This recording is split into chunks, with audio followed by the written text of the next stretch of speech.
Good evening and welcome to Poker Night Live, the award-winning show that brings you live poker. My name is Michelle, I'm your host for the evening, and tonight we're going to be learning how to play the game of Texas Hold'em. How do we do that? Well, we watch live poker on the net with real people and real cash. We can see everybody's hole cards. It's a wonderful way to learn the game. And to help us along the poker journey, we've got a poker expert in the house. Tonight, that's James Browning. Hello, James. Hi, Mish. Good nice to see you.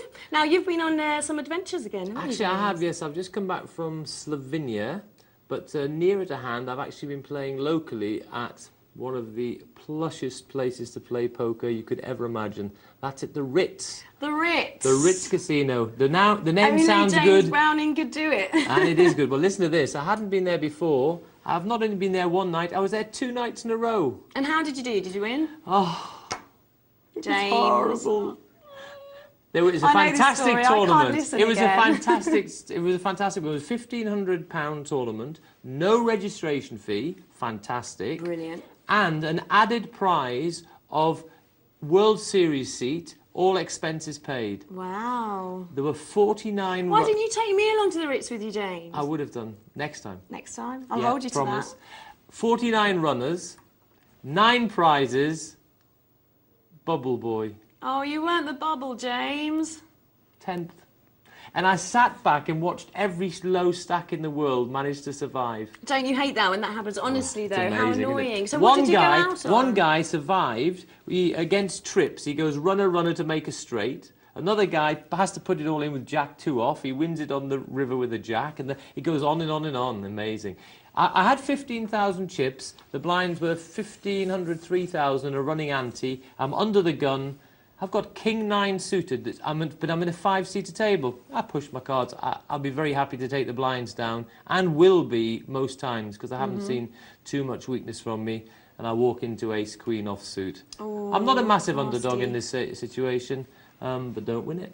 So, never mind. Oh, well, next time I'll come along and be your lucky charm. Yeah, and then the following night I was there on a charity night, and that was super as well. But that time I could have a drink because it was a charity night, and lovely pink champagne. No, we don't recommend drinking while playing poker, no, we though, don't, do we, normally. James? I only water the night But if before. you're an expert, then you can get away with it. No, you shouldn't drink when you're playing. The night before, only water. But the charity night was very social, gorgeous. Oh, well, it sounds wonderful. Yeah, I'll tell you a bit more about it later. It's fantastic. Exactly, and if you stay with us through the show, you could find yourself sitting at the Ritz playing poker, because you will learn how to play by watching this game.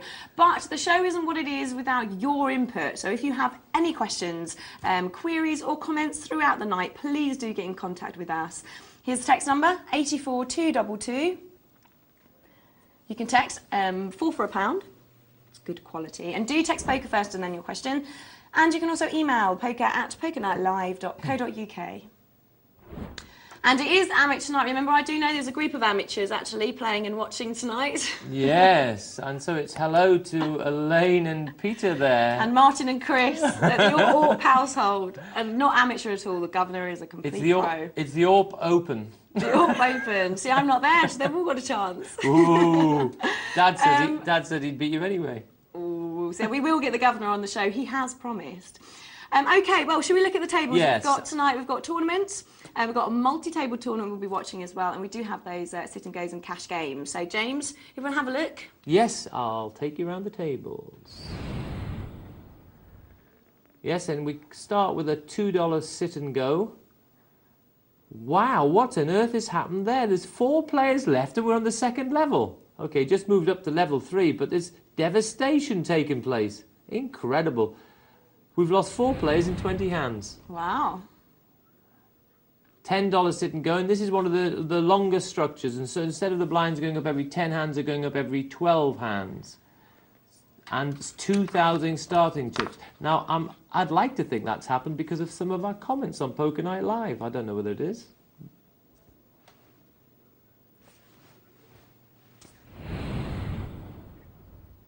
And now on to a 25-cent, 50-cent cash game. We've got a full table there.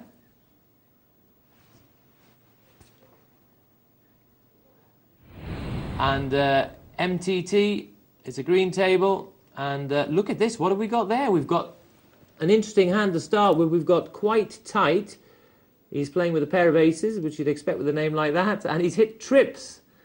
Poor old Crazy Gum there. He's got backdoor flush draw and a jack, but it's going to be hard to escape from this. Let's have a look at it. Quite tight. It's bet 240. Crazy Gum just calls. But as it happens, he's now got a straight draw. He needs a king.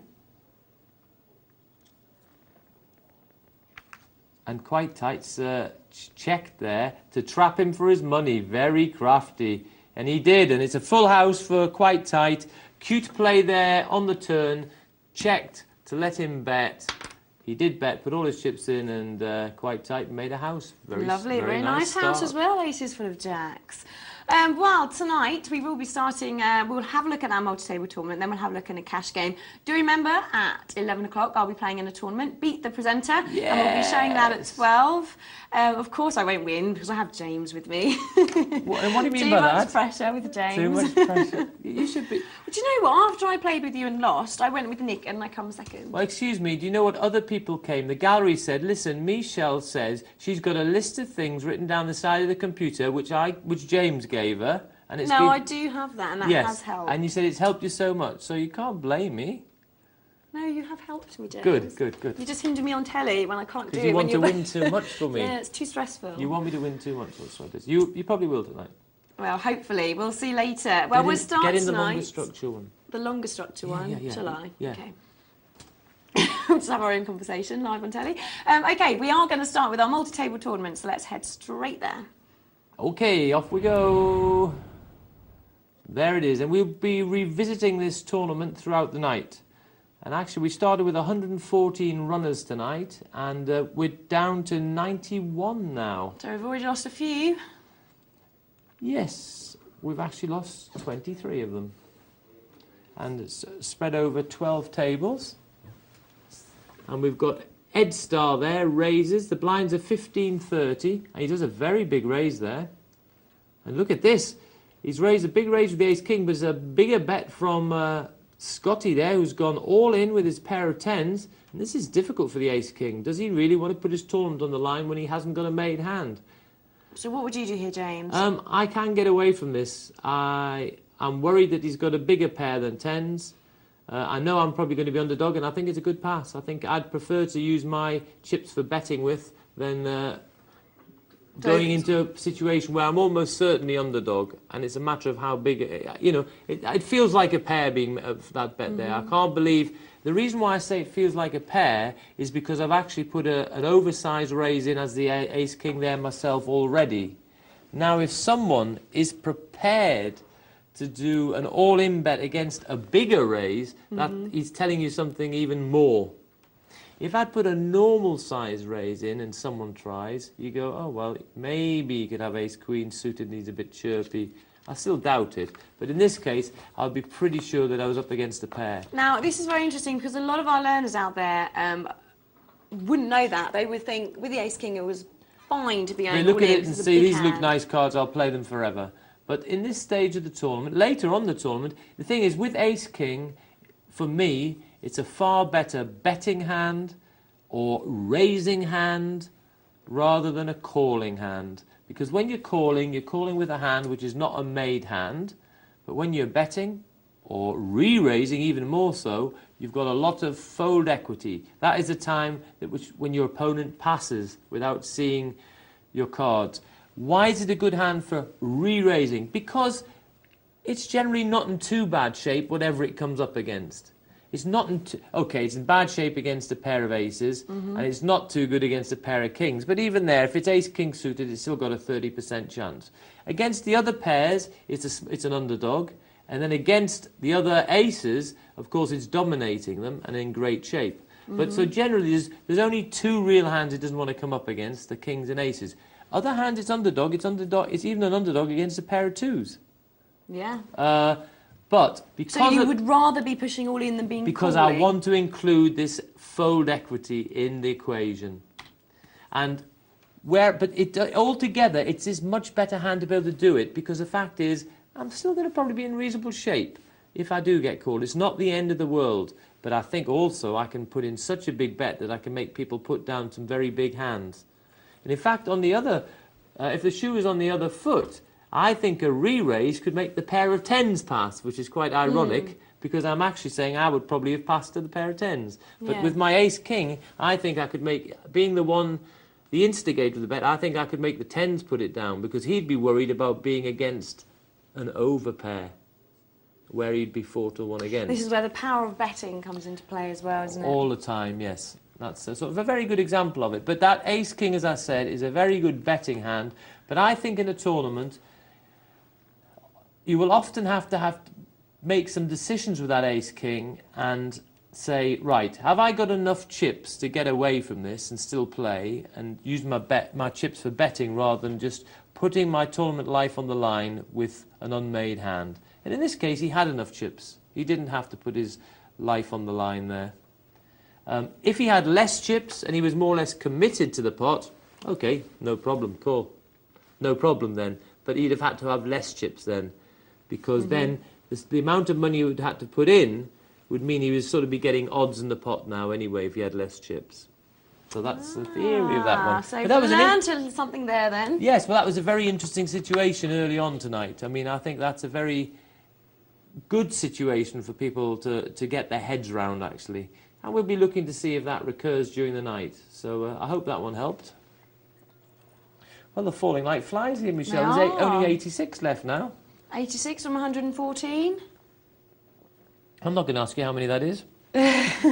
James, I can add up.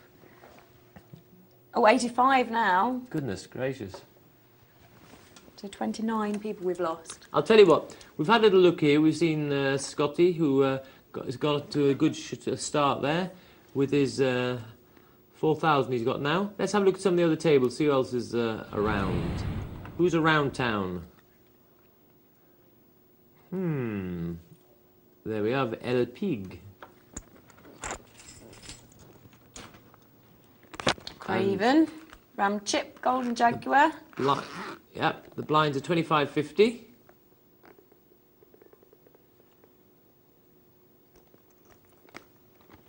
And Watson's Bend calls. And look at this, we're getting limpers coming here. We're getting a family pot. We've got 4 of them in there. Is Craven going to join? Is he going to put 25 in to make up? No, he doesn't. And nobody's got a queen. And it's Queen 5 Queen. But Watson's got a 5. Chelsea has bet 100 with nothing and made the actual pair pass. And so therefore that was a very good example of the power of betting. So the better hand folded and the worse hand won. Well, there's 2 ways to win, isn't there? Yes.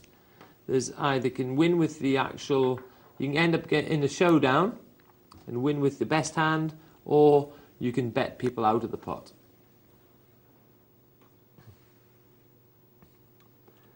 And in a tournament, don't be frightened to take down pots before the end, because my theory is that the least number of times you go to the showdown, the better.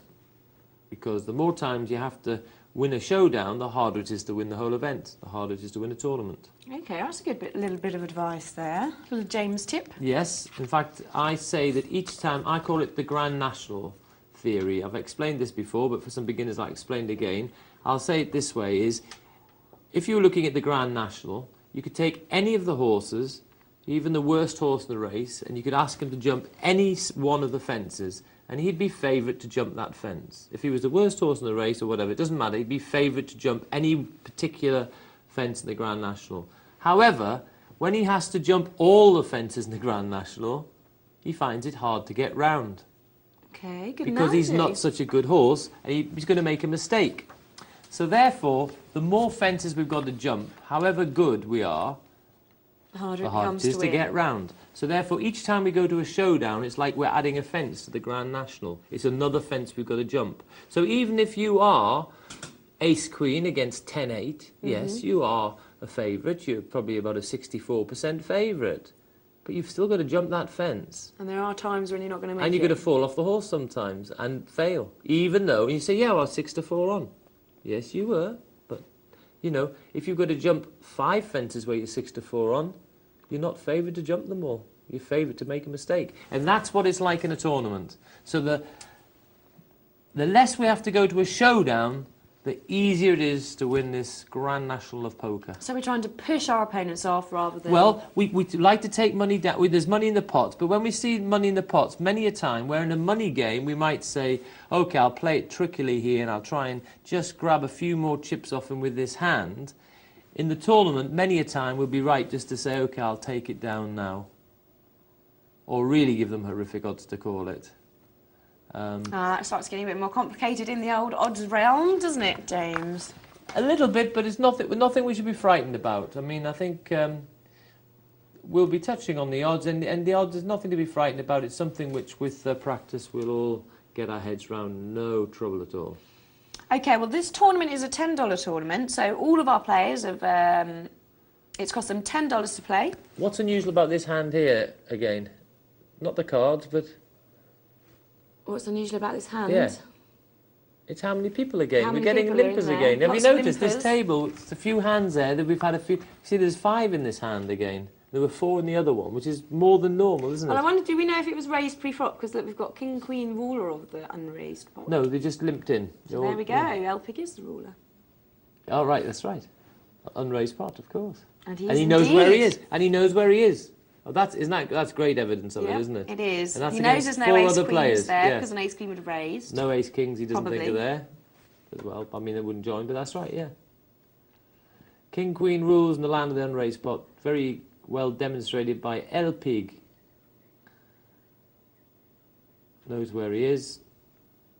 And is this other queen going to pay him off? Oh, my goodness. Wow, he does. And there we go. Well, you shouldn't be playing with a rag queen. There we go. We've got an ace queen there. Let's see what he does with it. Now, he's got Exactly. great position here, hasn't he, on the dealer button? He has. You can see the blinds there on Watson Spend and Lucky Law. Chelsea. Wonder if it's Bill Clinton's daughter. Do you think? Probably not. Probably a Chelsea supporter. That's actually a lovely hand to have on the button there, isn't it? Ace queen, suited. Very. Is it suited? Yes, yes. Very nice. Come on, Ram, you're playing too slowly. Old age, James? Well, there was a light sort of glimmer then. I suddenly thought, is that a club? No, I thought, no, they're both spades.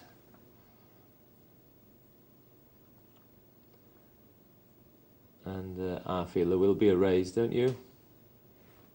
I can feel it coming. There it is, all in. All He's in. not even hanging around. And he gets a call from the sevens. Yeah, and the 7 is actually favourite. Oh, and look at that. Oh, and it's a massive Oh, and favourite. it's a Now, spade and there's a flush comes. draw there. It's not there. And it's 7, 8, 9, 10, but 4 does not make 4 in a row does not make a straight. You need 5. And Watson's Bend beats the ace queen suited.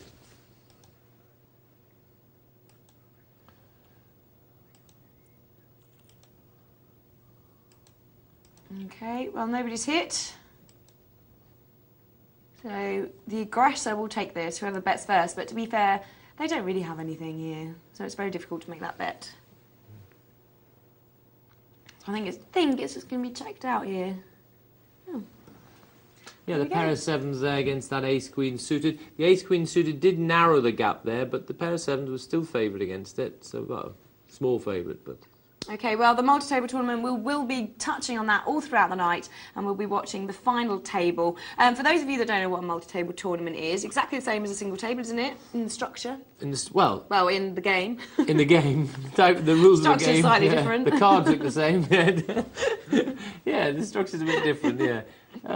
It got more chips, and it's sometimes different blind structures. In fact, this one it's not the number of hands, it's every 12 minutes, I believe, that the blinds go up. And basically, they play until eventually there's only one man standing. So the tables are condensed as people are knocked And out. they keep it balanced, and so there's never a difference of more than of 1 between the tables. So if there's like 8 at one table, there won't be 6 at another.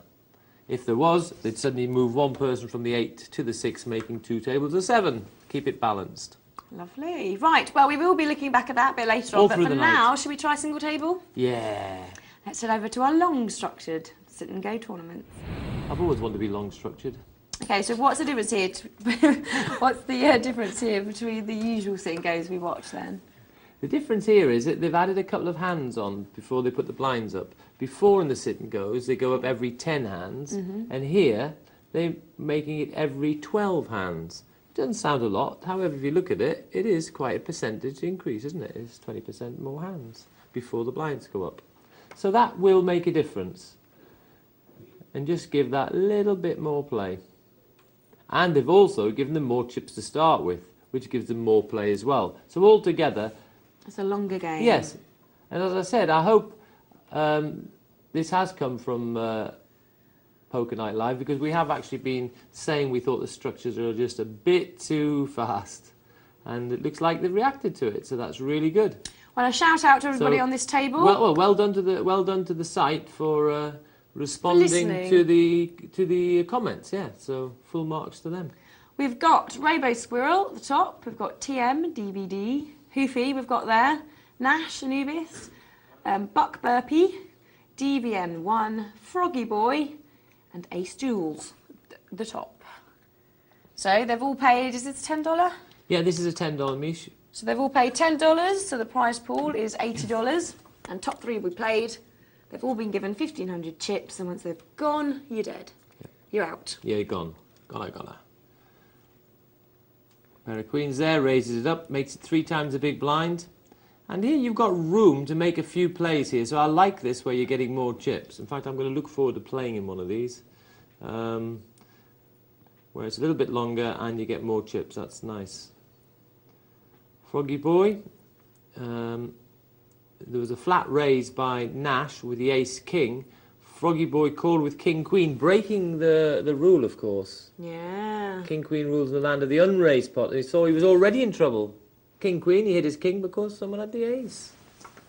Should have listened. He should have listened to Browning. What was he thinking? I don't know, he'd have saved some money, wouldn't he? I mean, there you go. Save some money. But luckily, he didn't get... He hit. The thing is how crazy it is. You've called with this, you hit your card, now you don't want to play with it. Something's wrong somewhere. What well, are full you marks expecting to full marks to him for actually getting away from it, but yeah. What a strange thing if we think about it. I'll call. I want to hit my top card. I've hit it now. I don't want to play. Shame. So what's he looking I know for? there's an Two eight. pair, Well, there was an straight? eight. Well, I think he's yes. You'd love to hit the straight with king queen, obviously. It's not going to happen very often, though. You may is be it? getting up and down where you've got room to play, or you hit 2 pair. But if you do hit 2 pair, of course, then the straight starts to become possible, doesn't it? It's an awkward old hand, king queen. But no, he was frightened of the high card. He was quite right. It was an ace that had been raised beforehand, and therefore he's got to be frightened of the ace. But the problem is, when you call the raised pot with the king queen and there's an ace there, even if the opponent hasn't got it, you won't like the ace, and you might get pushed off the hand anyway, even when your opponent hasn't got it. So it's a game. That's the problem is. It's a hand where you don't quite know where you are. So therefore, you don't win big pots with it, but you can get caught and lose some quite big pots with it. Danger hand. And losing money is well, just as much as important saving part of the money. game. Yes, if you can save, yes, money. so you can minimise your losses. That's just as important. You know, that helps. In fact, there's 2 things we should be doing in poker. That is, minimise our losses and maximise our wins. That's the way to go. Well, nobody's hit here at all. But the ace-queen has got dominated and wins by sake of having the higher kicker. Higher kickers are very important. Well, we've had updates from that multi-table tournament. We haven't had a single update from the Orpe Open. We don't know who's winning, we don't know how many chips they've got, we don't know what they started with, what the anti-structures are. No information has come at all. Peter, I thought you were meant to be organised. What's going on? Poker at pokernightlive.co.uk, Dad. Come on. Email. Get with the programme. We're not asking to spend money on a text. 84 Use email, please. 222. Don't be a skinflint, Dad, and get the text coming in. What's going on? Is Mum winning? She does do that. She does take it down. What? My mum. Yeah? Just because we never know what she's thinking. Because she doesn't know what she's thinking. Oh, right. Careful. Careful. Then you've got the hustler from across the road, Martin. It's all happening at the Orpe Open. We'll keep you updated throughout the night. Buck Burpee big old bet. 4 times the big blind, 320. Ace Jules, can't call that one. Methinks right. No, nobody in dire straits yet. It is only the beginning. No. Although sometimes in these tournaments you do see these maniacs that end up all in early on. Yes, I think they're sort of basking in the fact that they've got more chips here now and enjoying the play. Because we see quite a bit of respect going on here from the bets. People feeling their way around, generally playing quite orthodox at the moment. I mentioned the Ritz earlier, Michelle. I said it was absolutely gorgeous. Oh, I would love to play there. They put the first night they put a buffet on there. Honestly, it was. I've never had king prawns like it in my life. They were the biggest, tastiest, but amazing. Well, amazing. You shouldn't expect any less from the Ritz. It's beautiful, and the room is to have spent millions on it. It's got all. So how do you get to play there then? Do you have to be invited? Yes, you have to become a member, but you can join a casino by going to the casino and take your passport or whatever. I didn't even know the Ritz had a casino. Yes, the Ritz Hotel just next to the next part of the Ritz Hotel. But I must actually say to them, congratulations, because it was basically their first real money tournament. They'd done some charity events, quite a few, but it was their first money event, and for a big money event, they also had a lot of experienced players in the tournament, and I must say they actually did it really, for a first one, it was top marks to them, and they really, really did well. And the refreshing thing was that they were happy to listen to comments from some of the players about things for the future, and I thought that was rather good, and a good sign for the future. A very good sign for the future. I'll be there to see it next time. Miss, I'm going to take you to the Ritz. I'll be proud. I'll be proud of this gorgeous blonde. No, you'll be proud having this wonderful poker player. Oh yeah, well that's right. They'll be dazzled by you, then we'll win all the money. I'll distract them while you're 4, 10, 6. Robo Squirrel there. 2 diamonds makes a flush draw. Nash has got a pair of 4s. Only one with a pair. Well, Robo Squirrel, they're putting in the bet with the flush draw. Yeah, and he's got. He probably thinks his overcard's good. The king, he thinks that's probably going to be a winner. He probably doesn't imagine the 9's going to be winning. As it happens, it would have been, but he decides to say he'll do sort of like a semi-bluff. He's not sure that he's winning at the moment. In fact, he probably thinks he's not winning at the moment when he was right, because the guy who had a small pair was winning. But he thinks, if I hit my diamond, I'm sure I will be winning. So it's a classical semi-bluff. You're betting, you're hoping to take the pot down, you feel that you're behind at the moment, but if you hit, you're pretty sure you'll be ahead. So if you do get called and you're not ahead, it's not the end of the world, because you do have outs. You have a good escape route. With the diamonds. And the king. And here's we've got Nash, who's got cowboys. He doesn't like to see an ace up there, probably. And it looks like it's something, but it's nothing for Ace Jules. But Nash doesn't fall for it, calls that down. Well, Nash had quite a lot of the chips, so maybe Ace Jules should have thought, do I really want to try and steal it off somebody? Also, he'd seen strengths from Nash early on. I think that was, that bluff did not really fit the story. No. And if you're going to bluff, it really has to fit a storyline. And in fact, in your mind, you've got to imagine you've got a certain hand, is a good way of doing it. And then you can rerun how the betting went on the hand and see if you can represent that you had that hand. It's no point just thinking, I've played like I've got a pair, and then try to pretend I had a straight. Well, that doesn't make sense. Oh, as Froggy Boy gets a pair of aces. Oh, yes. How horrid is this, though? It doesn't look like he's going to have any competition here. No, he doesn't know this, because when you got the ace, you got no clue what anyone's got, have you? So that's the problem. We have the beauty of being able to see everybody's whole cards. So how much do you think he's going to raise? I'd probably raise it by about 240. No, how much do you think he's... Oh, he's done the same as me. All right, 240? Well, I know that a lot of people like to... He's had a call. That's fine. 2-6, that's fair enough, I suppose, with 2-6, because he had hardly anything left. Maybe he should have waited, though, maybe to the next hand, or did he do the right thing? Well, no, Froggy Boy can represent, he's bet it, more or less to say, well, I'm betting, I'm going to bet anyway, because I know you've got no chips. Froggy Boy might have had nothing as far as Ace Jules was concerned. Froggy Boy might have thought he thought Ace Jules you know, might have thought Froggy Boy's just trying to steal it, and he might have just thought, oh, you're just trying to pinch it off me, so I might as well try anyway. And there we have our leaderboard. Pre-flop folds, Nash Anubis has been playing the most selectively, with 82% pre-flop folds. Hoofy and Froggy Boy are up there in the heights of 78.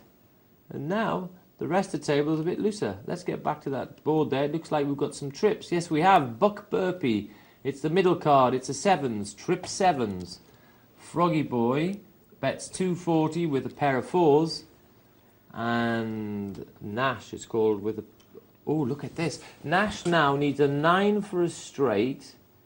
Buck Burpee, of course, has got the trips and realises the 5 has definitely not helped anyone. Nash has bet, and he's really now got a poor hand. He's just got a queen with a very poor kicker. I'm surprised that Buck Burpee didn't realise actually he was winning that one and put a re-raise in. But I don't think it had been called. Maybe that was it. He did, didn't he? You put a re-raise? Yeah, Nash Anubis made it to about 300 oh, he did something, put it as a re-raise. and Buck Okay, made fine. it up to 900. Oh, did he? Brilliant. Okay. And it looked like Nash Anubis called. Yeah, which was a poor call because really his hand was now... He'd had a bit of potential with the hand, but queen with the 10 kicker... I mean, he could so easily be up against queen with a bigger kicker, or queen with a smaller kicker which it hit, or two pairs, or trips, or oof, how do you think you're winning? It's hard to think you're winning. Hoover there just going all in with the queens. It is a big bet, but queens are quite a worrying hand sometimes, aren't they? If you play it tricky. Yes, well, you don't like the overcards of aces and kings, but here we are. We're on the level 8160. We've still got 7 players, so each round is costing us 240.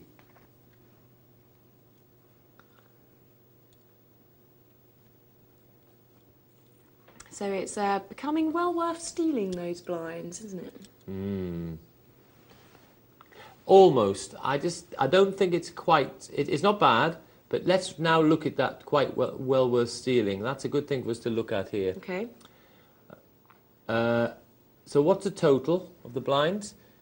240. 240. But what's the difference to normal? We've got a lot longer before they go up again. And we've got a bit longer before they go up. And what else? What's the other difference in this tournament now? This different structure tournament? We start with more tips. We start with more tips. So there's So therefore, more tips the 240, in relation to what you started with, is not as significant as it was before. when you only had 1,000. Because when you had 50... No, it's... yes. Well, definitely not when 1,000. When you got 1,000, was it... you get 50... Or sometimes even with the 1,500. But even with 1,000, of course, it's very significant, isn't it? It's virtually 25% of your stack. Yeah. But with the 2,000, of course, it's only an eighth of your stack. So therefore, this level is not as important as it previously was before. So that's and it's how. getting used to that as well as you've been. So used this to is the playing way we something adapt. different. We must always look at forever changing situations, whether it's with the players or with the rules or with the structure or whatever. We always have to adapt, and we have to get our thinking in line. LTM DVD with the ace 10 there on the button. No mucking around. He only had 1,000, so he stuck Look at it this, all aces in. again. It's Knight of Aces, isn't it? I hope so, for me later. Oh, goodness, yeah. Do you want red ones, black ones, or a mixture? I want the spade and the heart, A please. spade and a heart. Right, we'll make a note. That's the most beautiful hand to get in your hole. Oh.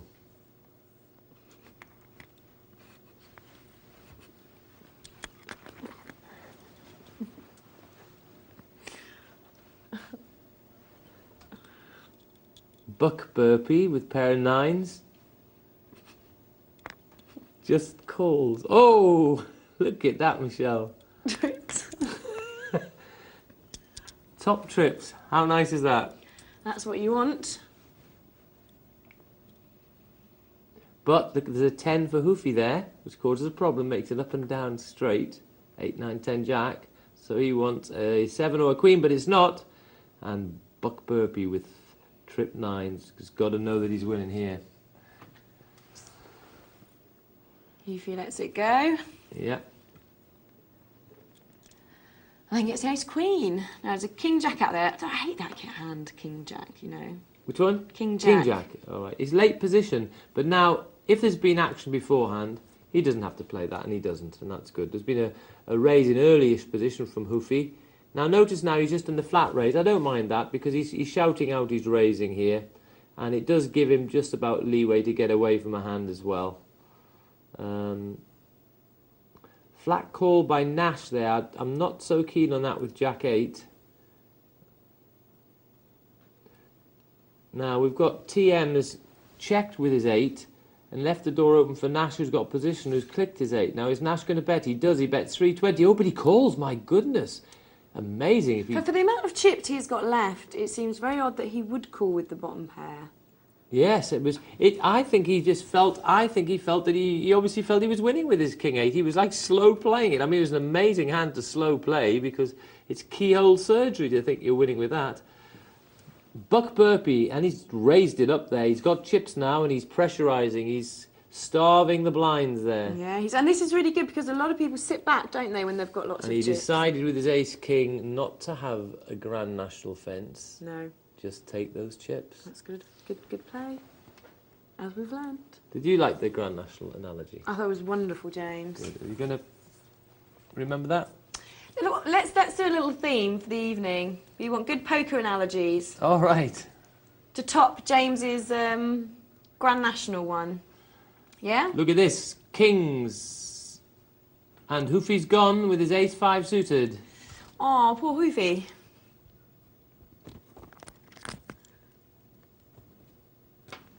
Okay, well, just quickly on that note, that's going to be our theme for the evening. You just made it up like that as well, didn't you? Made it up. She's good. She's good. On the ball. Yes, James's wonderful Grand National analogy for, what was it?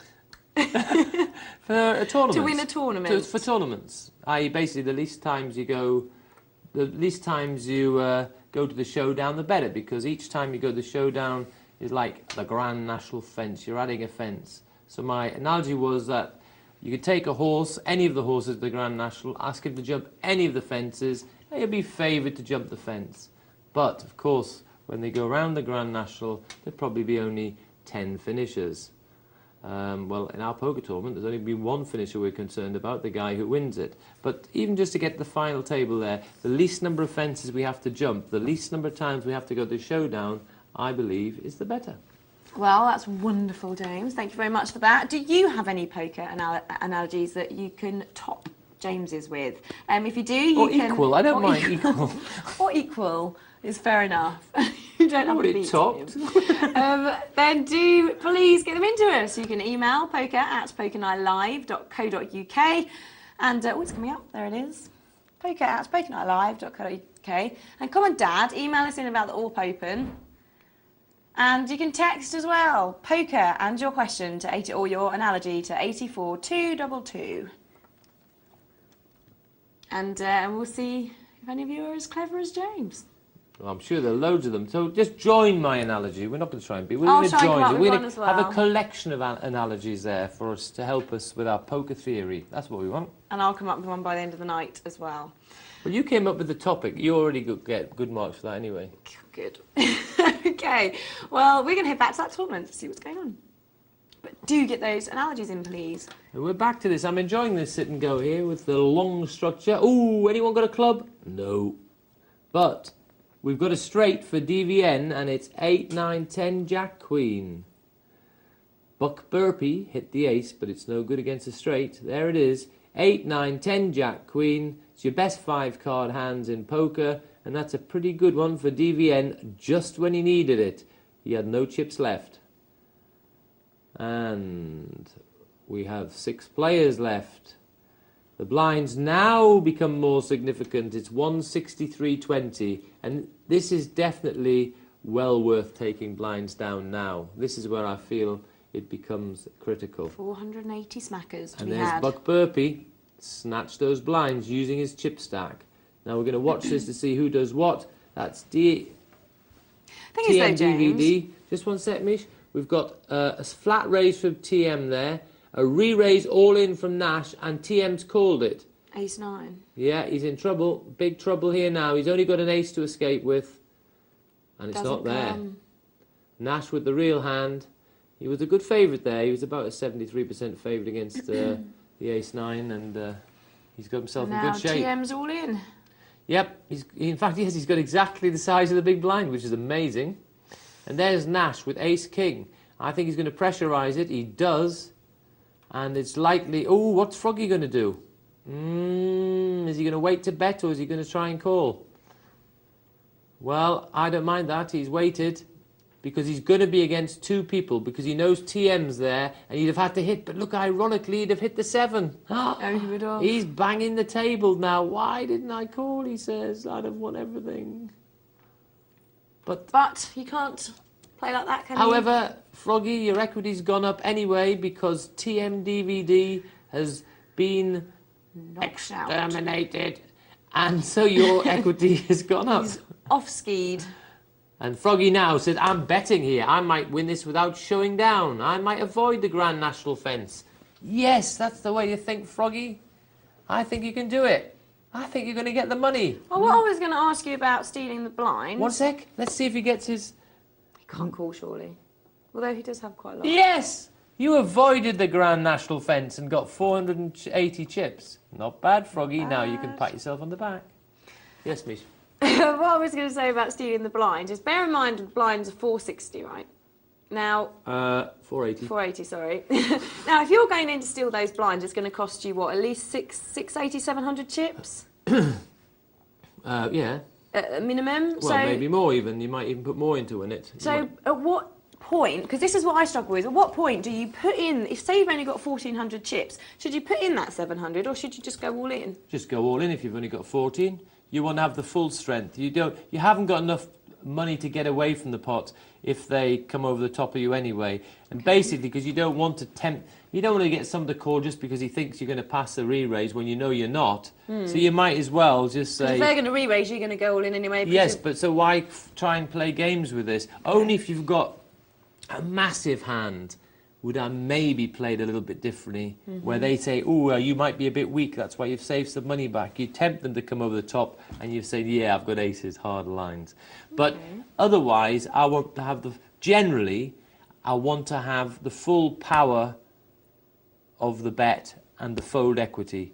What about if you're sitting there with, say, 2,000 chips, where you can afford to put in the 700 to try and steal? Right, well, it is if you can afford to get away from the hand, or whatever, would make a difference. And now maybe this is the case when later on we see some flat raises like 320 with 320, making it 640. But even so, in this single table tournament, there's not too much room to get away from re-raises in the latter stages. But good question, Michelle. We've got 5 players left in this Sit and Go tournament. Right, if we don't get through this sit and go now, we will actually freeze it and we'll rejoin it after the break because this is too good to miss. We want to see what happens here. It's already some interesting things have come up from this tournament, I'm glad to say. Okay, Robo Squirrel just doubles it. He does, and he makes that 640, and he can do that because he's got chips.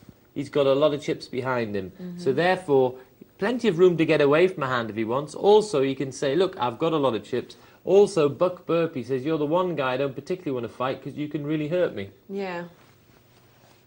But these are things you have to think about as well. It's on my sheet at home by my computer. How many chips have they got? Do you want to get into a battle with them? Also, things like, what's their position? How many chips have they got? Are they desperate? Are they pushing all in? What's happened? Have they just lost? Have they just lost? Have they just lost chips? Have they just lost? Are they on tilt? Are they chasing? Exactly. Oof.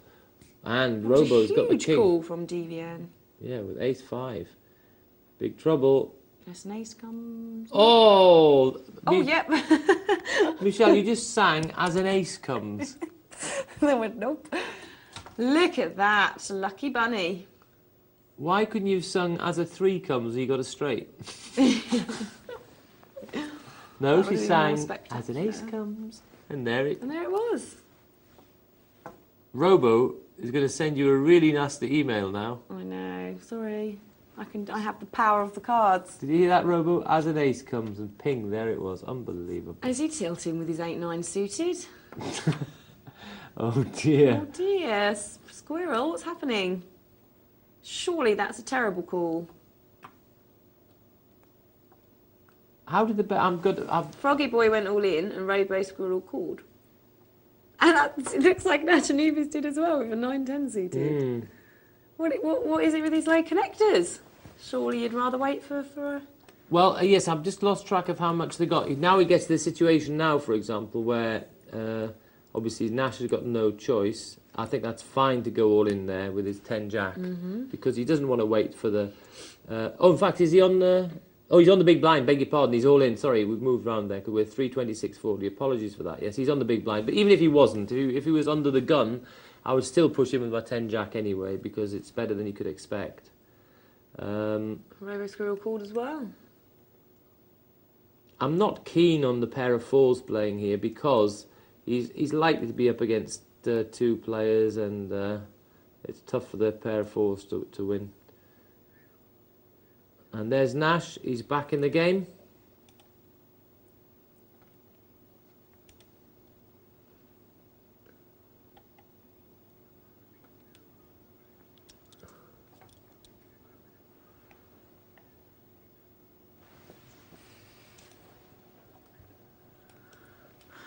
There's that Jack King, but it's on the button, unfortunately. He's got an ace Jack and Buck Burfies hit a 7, but Anubis has got his ace.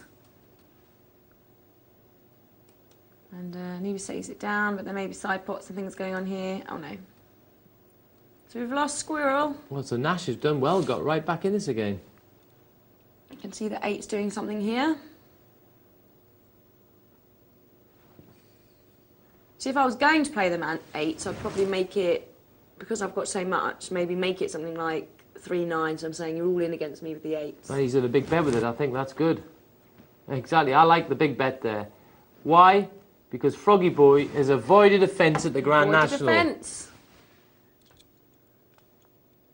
See, your analogy is wonderful, and it works, and it's true. As Anubis gets the aces. And he's played that big. Now, he's not going to get called here, but it's possible. People sometimes trying to play a little bit too tricky with the aces, but this time he's made it an attacking play, but he didn't get a caller. But good stuff here. We've got 4 players. We've only got 3 prizes, so it's the battle of the bubble. And I was bubble the other night at the Ritz, and it was horrible. Don't be the bubble. Don't recommend it. No, it's not very nice.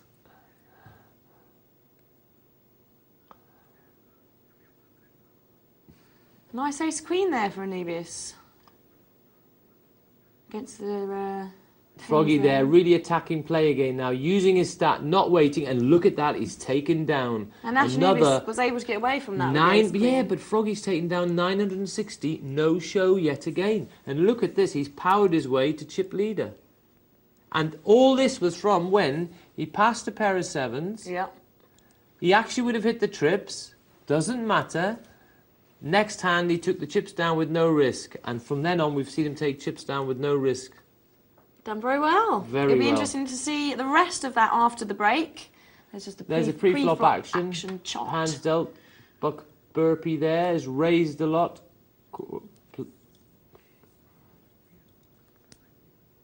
Oops. Right, well, that's all very exciting. We're going to head back to that after the break. We do have to go on a short break now. Do remember, if you can think of any poker analogies, to get them into us. And it's got to beat James's as well. He's Grand National. No, join it. You didn't have to beat it. Poker@PokerNightLive.UK is the email, and the text is 84222. And do make sure to put the word poker before your question. Hopefully we'll have some updates from the Orpe Open as well. I'm despairing. I've looked, I've checked the emails, not a job. We'll try I'll give them a ring in the break. Okay, well, we are heading off to a short break now, so enjoy the poker news. I'll be playing Beat the Presenter after the break. Yeah. James will be commentating. So we'll see all of you very, very shortly. Enjoy the break.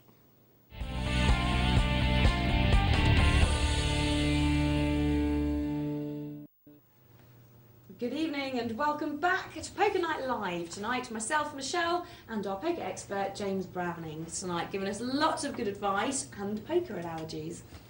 which has Yes. been wonderful. Okay, James, tell us a little bit about that last game we just watched. The last game we just watched, I thought is a very interesting... well, so far, we've got to go back to it. So far, it's been very, very interesting. I think the bit we saw there was we saw Froggy when he actually made a big decision not to call with a pair of sevens. He thought he was going to be against a couple of players. It's tough for the sevens to win then because you've got to more or less hit your card. As it happens, he'd have hit his sevens. It doesn't matter. That's just that's afterthoughts. Retrospective, we've seen it happen. It doesn't matter. After that, he played very powerfully. He made a play, took down the blinds. In fact, he's been doing that quite regularly, and he's got himself now to be a good chip leader, and he hasn't actually had to show a hand down recently, so very interesting. So are we backing him to win? Well, he's playing very powerfully. I think I like the way he's been playing so far, so yeah, it looks like a good favourite at the minute. Well, we are going to go back to that game, so we will get to see the outcome Good. and how it happens. And before we do, we've got an update of the Orpe Open. Oh, right, at long last. Here we go. My dad's just sent in a text. He says the Orpe Open was taken by Martin the River Rat with the governor second. Now, of course, it is Hang on. text, so he's only sent one. Oh, it's a text? We haven't got any details. Oh, is that it? All right, that so if be that was an email, that's the shortest one we've ever had, Peter. What's going on? What's wrong with you, Dad? So it looks like that Martin took it. Well done, Martin. We don't have any details, but he is a river rat, apparently. So I'm guessing Mum didn't get a look in there. No. I think you got another email there, We though. do have another email, Probably actually. a longer one, I think. Well, it's not difficult to get it much longer than that, is it? And this is from Edward Yip. Hello, Okay. Edward. He says, "Hi, Michelle and James. I have a couple of questions. One is about a game I played the other night. I had decided to take James's advice and start taking notes on players on the table. Good. The problem was I played on a table full of maniacs. After about 10 minutes, there were only 3 of us left out of 10. The blind had just gone up to 40-80. I had not played a single hand, so I was in the money. The player to the right of me was one of the maniacs with about 6,000 chips. The player to the left had about 2,000 chips. I had about 970. I felt that the only way I could play against the maniac was to go all in or fold, which is what I did. And he did keep calling me. After about 4 calls, he stopped calling my all-in bets. So then I did my standard raises. I did end up winning the game. In total, I only played 10 hands and finished the game in about 15 minutes. My question is this. Was my play right, or was it too aggressive going all in? I did lower my playing hands and played hands like King 9, Queen 9 against him. I did get lucky on one of my hands, which I think made the difference. My second question is, what sort of notes should I be writing down about players? Good question. Thank you very much, Edward. James? Yeah, great question. I think it's a really, really good email, that. Listen, you've followed a lot of the principles of sit and go, which I try to put across myself. It shows that you can get equity, i.e. you got equity, you reached the last 3 without actually doing anything because these guys just wanted to destroy themselves. There were maniacs there, you were being the contrarian, you were trying to find a big hand to play against them. You didn't get it, but in the meanwhile, they landed you into the top 3 without you doing anything. Thank you very much. Then you went all in because you had 970 left. Yes, absolutely perfect. You pick your moments and start to push. Because you've got the last 3, now you try and push on. It doesn't matter now. There's not a great difference between 3rd and 2nd. You want to now see if you can try and win the tournament. You now also don't want to be trying to do any funny raises. You haven't got enough chips. And I did touch on that earlier in the show. You must have enough chips to be able to be doing different size raises. So which leaves you enough chips which maybe you can get away from. But with 970, you certainly haven't got enough. And you did exactly the right thing. And you pushed, and you got yourself right back into the game. Then when you found that people just didn't want to play against you, then you reverted to 3 times the big blind. But of course you had enough chips to do it. So again, you played very well. Full marks. Last bit was you asked what sort of notes should I be taking about a player. Well, you should be taking all sorts of notes. You should say, right, let's have a look at Magic Man here. We'll see in the early stages of these sit and goes, what sort of hands does he raise with and how much does he raise? So you check it out. You'll be able to see afterwards. When you get to see his hand, you'll say, oh yes, with ace queen he raises 3 times the big blind, or he only flat calls early parts of the tournament, etc., etc.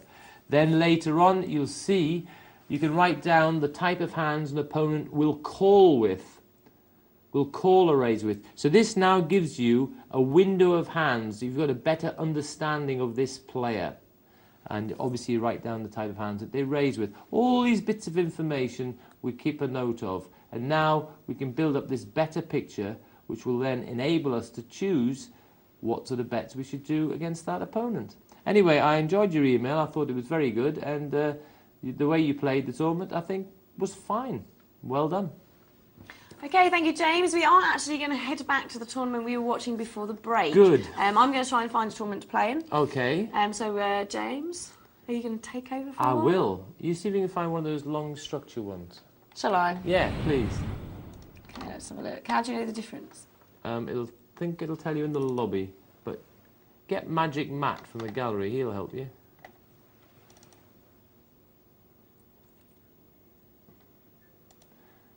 Okay. We're back to this tournament here now, and we've got Nash Anubis against Buck Burpee, Ace Queen against Ace 10, no connection, but of course the Ace Queen with the kicker, and now we're down to the last three, so poor old Burpee there was Bubble Burpee. And the blind's now 640, 1280, wow, and we've had a raise to 2560. From Nash Anubis. I'm laughing because, of course, it's with extra chips here. We're seeing some bigger bets than normal, and he's taking them down. Very nice. And I think Froggy Boy will be playing here. And let's see what he does. He's got Ace Jack at this stage of the tournament. Yes, it's all in from Froggy Boy. He'll be happy to take down the blinds because the blinds here add up to 1960. Oh, sorry, 1920.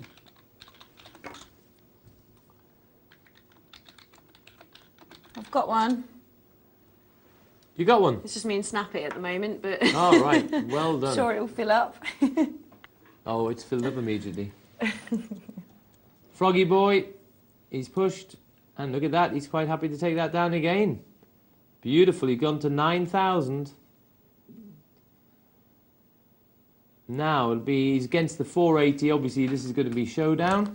Queen 9 against 4-5. And the Queen 9 still out in front.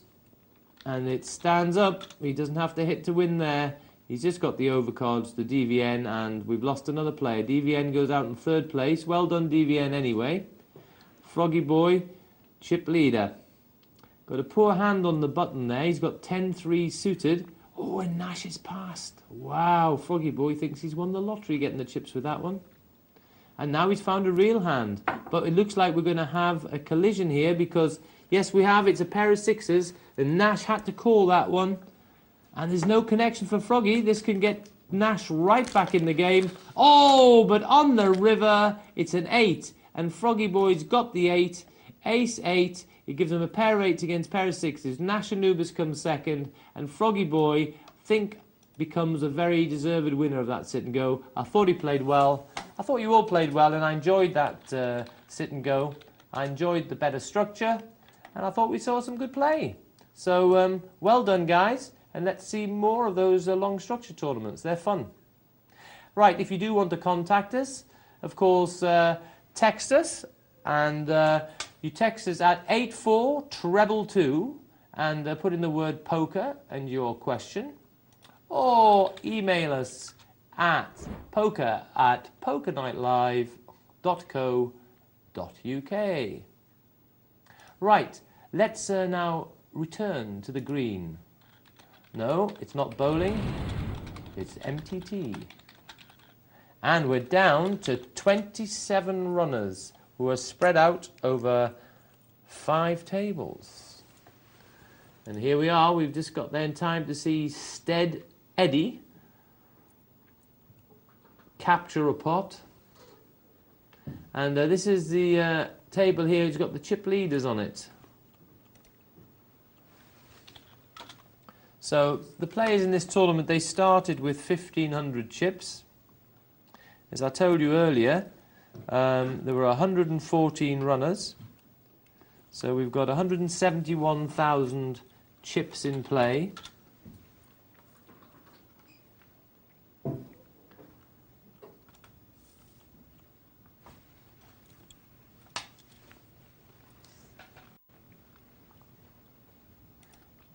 Michelle's gorgeous. She's just given me a chocolate button. And it was a surprise as well. I'll beat that. And there we go. Quite tight, unfortunately. 8-9. Dominated and lost that one. So I'll just have a quick check how many runners we've got. 26 runners left. So 25 in fact. So the average stack is 6,840. So we can see how our players match up to that. Oh, we just had some table balancing there. We can see a player just joined with King, Queen suited. And he's decided to raise under the gun with it. Made it 1,800. Well, he's going to get away with it. Took down the blinds. The blinds are 150, 300. So each round is going to cost 450.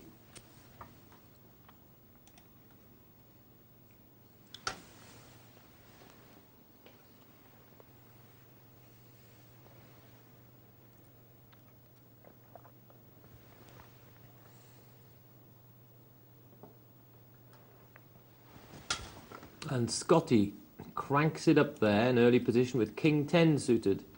Nirog, Ace 3 on the button, can't like it. Wonder Punk passes, takes down chips.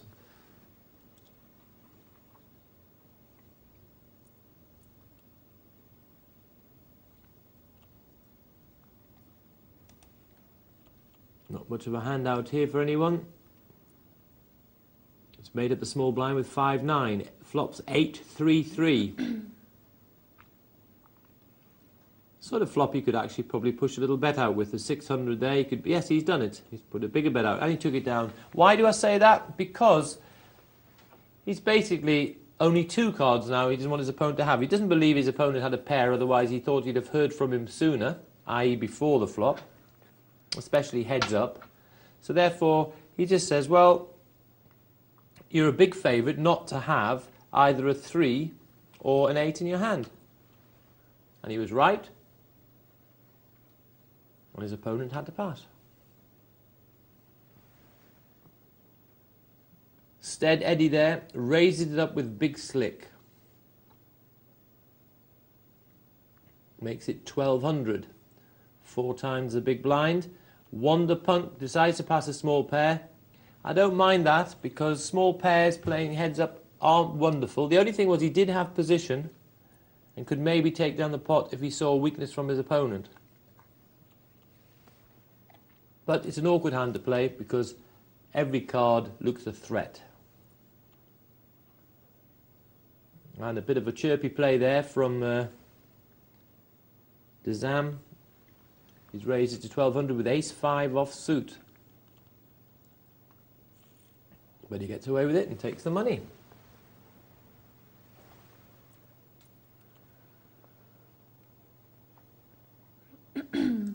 Oh, nice pair of queens for Daz there. Yeah. Always nice. In your little pocket. Raises it to 600. Doesn't like to see the king. We can see there isn't one there, but of course Daz thinks, oh, why does it have to be a king? And Nirog has found a clue here to put a bet in of 1,200. Well, that's an amazing bet. No connection at all with the flop. And look at that. He's made the queen's pass. Wow. Well, that was an amazing play Nirog found there. He represented and took the money.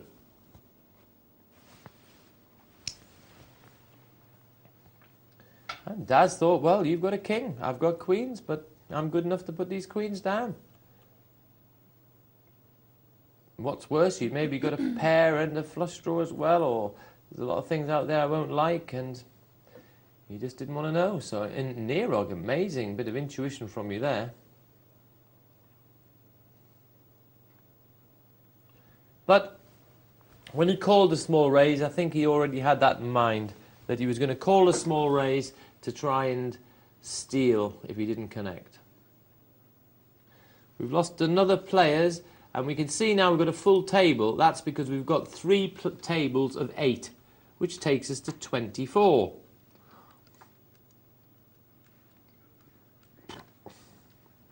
So our average has gone up to 7,125. So as we're playing these multi-table tournaments, we should be keeping a track of what the average chips for the tournament are. I must admit I did that, James, after you gave me that advice when I played, and it really did help me and change the way I was looking at the game. That's right, because sometimes we just look at one table we're on and we see someone with a load of chips, we feel uncomfortable, we think we're under pressure. But when you check out what the average chips everywhere is, you say, hang on, I'm in quite good shape. And that's fine. It just gets you, it's another guideline to let you know where you are. The next thing we look at how much each round of play is going to cost us. So we look at the blinds here, which is 200, 400, and that adds up to 600. And then we see how many rounds of play we've got. We divide the total of the blinds into our stack.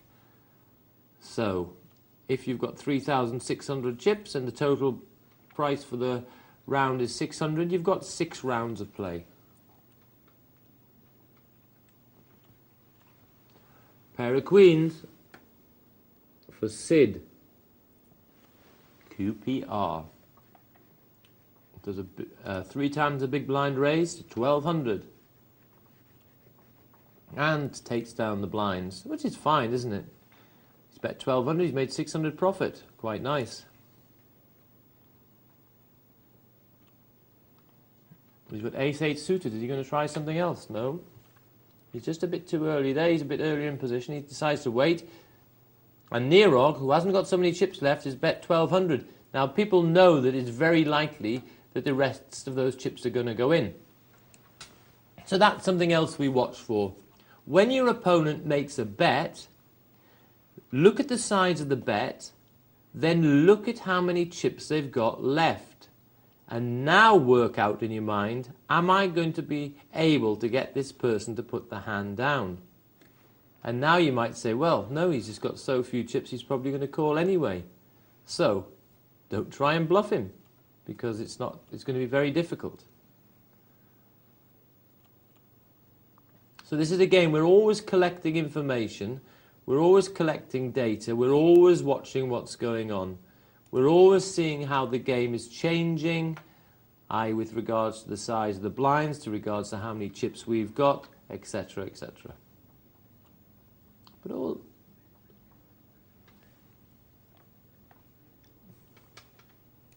Okay, I'll tell you what, we'll have a little hunt for the big stack. Can we do that, guys? Okay, search the big stack. Here it is. Zipping through the matrix. Will we find him? Yep. There he is. Mick. He's got a... Oh no! Stead Eddie. Stead Eddie's chip leader there. 16,000. Wow. And again, the players are disappearing because we can see there's only 7 at this table. Oh, we've got the rock there. I wonder if it's Malcolm.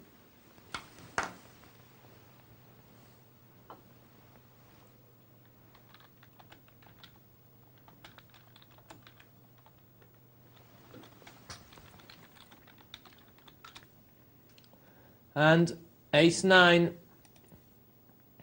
but it's run into a straight. Ace, king, queen, jack, 10. There was a lovely jack for Mick there. It's taken him to chip leader now. He's a new chip leader with 19,000.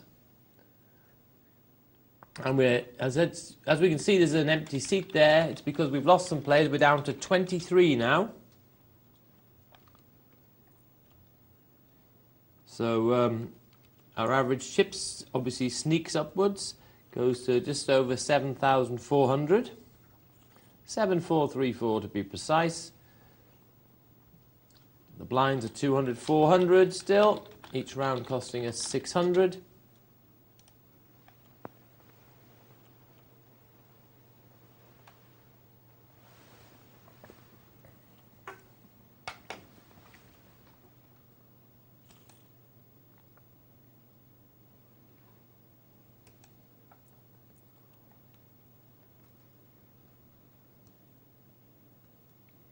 Quite a lot of people falling out, the multi-table tournament there then, James?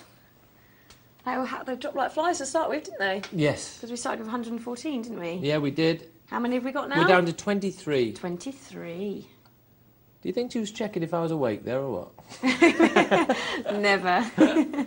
You're always on the ball. 10, 9, 4. Of course I am, I even know which hand you like. Ace of spades, ace of hearts. Of course, that's what I'm hoping for.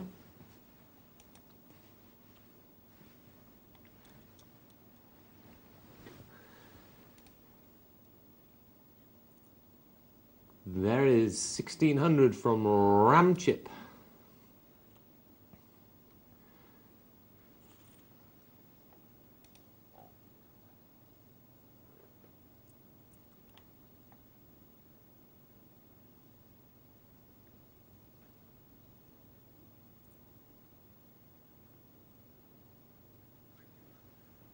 And we're down to 21 today. So it's 3 tables of 7. That computes pretty well.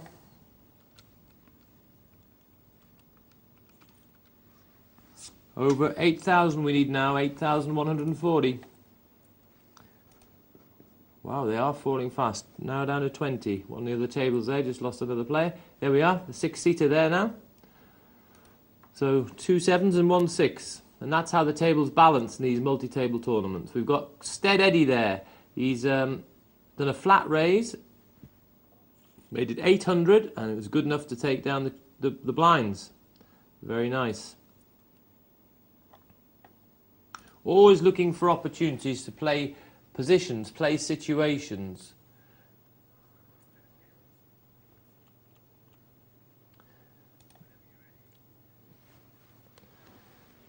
We'll just look at this one. We've got L Pig there. He's decided to crank it up there. He's got a flush draw and he's pinged his king. He doesn't want to see a 4, and there we go. He's back in the game. I'm trying to be good, James, and concentrate and not chat. Yeah, no, I've noticed you've been not clicking too much, Michelle. I'm very proud of you. Yeah, see, I've learnt. Yeah, no, you're getting better and better. And Michelle's set herself something very good. Actually, I don't think I set you the task, maybe, but you're doing it. I think you did mention something, Yes. actually, yeah. So, in fact, I did set it to you, but you followed it. I said to Michelle, I said, why not set yourself a target? In fact, I did tell you. I remember now. No, you did. I set you a target. I said, why not set yourself a target of playing a set number of sit and goes? In fact, let's say set yourself 20. Say, right, I'm going to play 20 sit and goes, and then keep a record of all your results. And then it'll really give you an indication of where you are. Plus, you're not bothered too much about the one tournament because you're going to play the whole block of tournaments. And therefore, we can now give ourselves a better view of how we're doing. Of course, it's still not a big enough trial because it's only a trial of 20. But what it is, it's a good way of us thinking of poker as an ongoing event, rather than thinking of it just as the one tournament. And I'm not playing anything in between. I'm not doing a bit of cash here and multi. Oh, you're just doing the 20. So you're just as focusing I go on the sit and goes. Oh, well, that's even. She's getting even better, isn't she? She's getting very professional now. She's going to become a sit and go expert. Or not. Okay, let's just have a look at this hand here.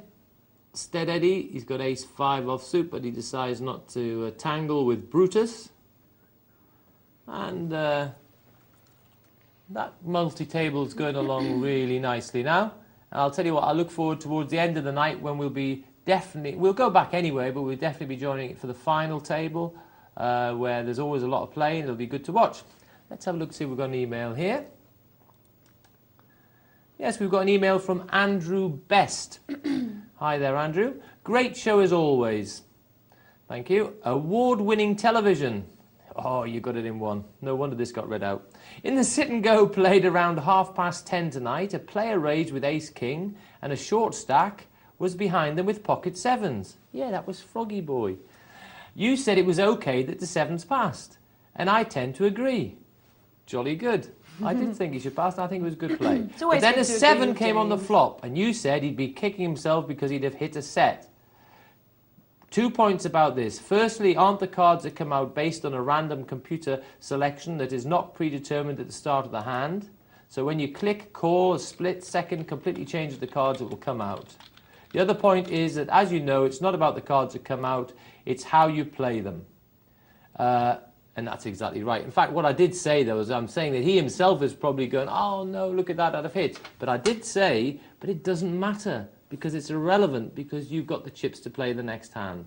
And, of course, we mustn't beat ourselves up just because what would have happened. And that's certainly in a live game, because that is actually the card which would come out. But as you so correctly point out, on the internet, certainly on most sites, it's a bit disputed that some sites say that it is not like that, but I believe it is, as you've represented it, that the random number generator is forever changing. And so a butterfly's wing might affect what's going to be the next card. Basically, a click on the mouse or whatever the random number generator is using to trigger it off will affect the outcome of the next card. So it doesn't mean to say that that card would have been your card. So you're quite right there, Andrew. Very good indeed. One example where I've been kicking myself is when I watch Deal or No Deal and people are congratulated for picking the right box, or where Noel Edmonds says you made a mistake based on what was in the box. That's just luck, like the cards that come out of a computer-generated shuffler or a good old-fashioned dealer. Very true. Actually, funny enough you should mention that, because I did watch that programme tonight with Noel Edmonds, and there was a guy there, and he's been very brave, they said, and he came down to the last two boxes, and this is where you have a chance to pick a box. I'm not an expert at the show, but this is roughly how it goes. And in one of the boxes, there was going to be 250,000, and in the other box, there was going to be 20,000. And then the banker comes along and offers them a price. And the banker came along and offered him 101,000. And he said, no deal. Well, as it happens, he took no deal. He then decided to keep the box which was in front of him, his lucky 16, and he lost. He got 20,000. But as it happens, mathematically, he made the right decision, because he was either going to win 250,000 or 20,000, which is a total of 270,000.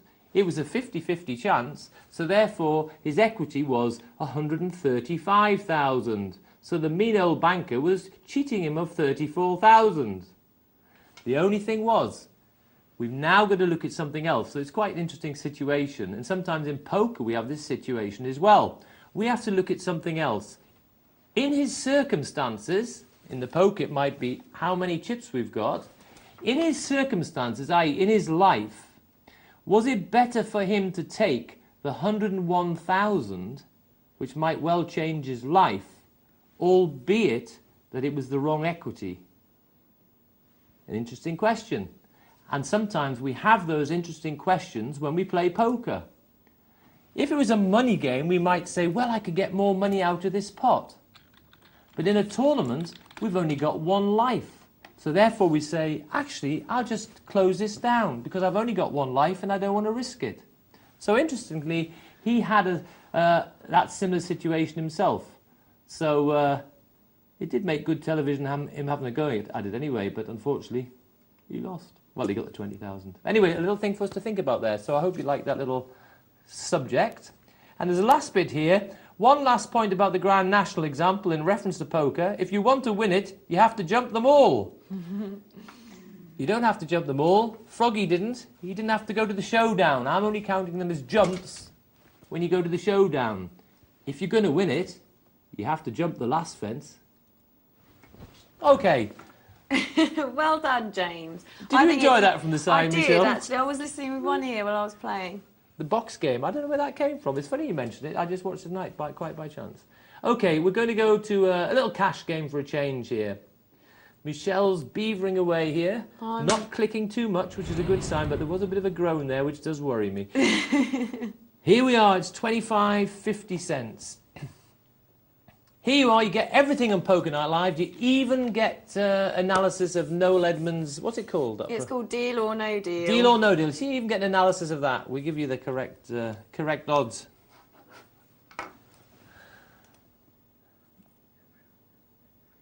Here we go, and this is a very nice hand for Snap It. He's got King Kong, and on the flop is a king. Gives him trip kings. He's perhaps a bit worried about the flop, a possible straight, possible flush draw, but he bets and he just takes it down. See, I've just actually done something which is different to what I would usually do, and it's from a piece of advice that you gave me from last time. Ah, well, I'll be looking forward to hearing about that one. Yep. But I'm not going to peep because I want it all to be a surprise for me. Okay, 5, 7, 9 ace, and no connection for anybody here.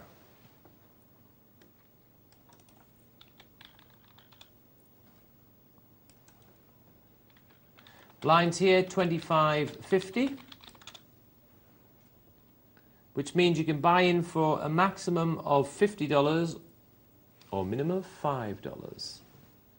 And we've got Johan Harren there, just limps in with ace-jack under the gun. Earled on the button, decides not to do anything. Craven is looking at his queen-9, wondering whether just to make up the small blind. By that I mean adding 25 cents. We can see there's $1.25 in the middle, so he'd be getting 5 to 1 his money, but he would be out of position. And if it's a dodgy hand, there's no big deal whether he calls that one or not. He probably could just about have had a look, though. 7, 3, 6 jack, and we've got Benny Pump, who's got a straight draw and a pair, but he doesn't connect. Johan has got the bigger pair, he's got the pair of jacks. He believes he's winning, he bets 350, he was right. Ooh, in the top corner, it's American Airlines. And we've had a raise from, in fact, what's happened here? Oh no, he'd already been in here. I wondered why he's got this 75.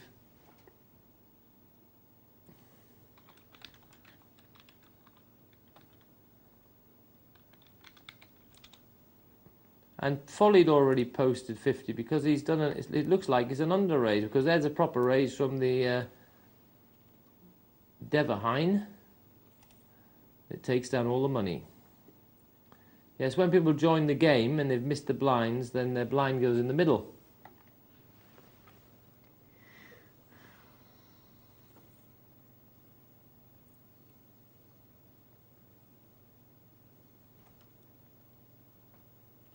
Well, Snappet's playing, so I can have a little watch at him, see what he does when I can see his cards, and that will help me in this. Well, except this is a cash game, which will be different to a sit-and-go style. And you better just be watching those people out there playing in that game, because that is going to be what's relevant there. Benny Pump hits the ace, and Dever, don't know what he was doing there. Oh my goodness. Nope, just donated some money to Benny there.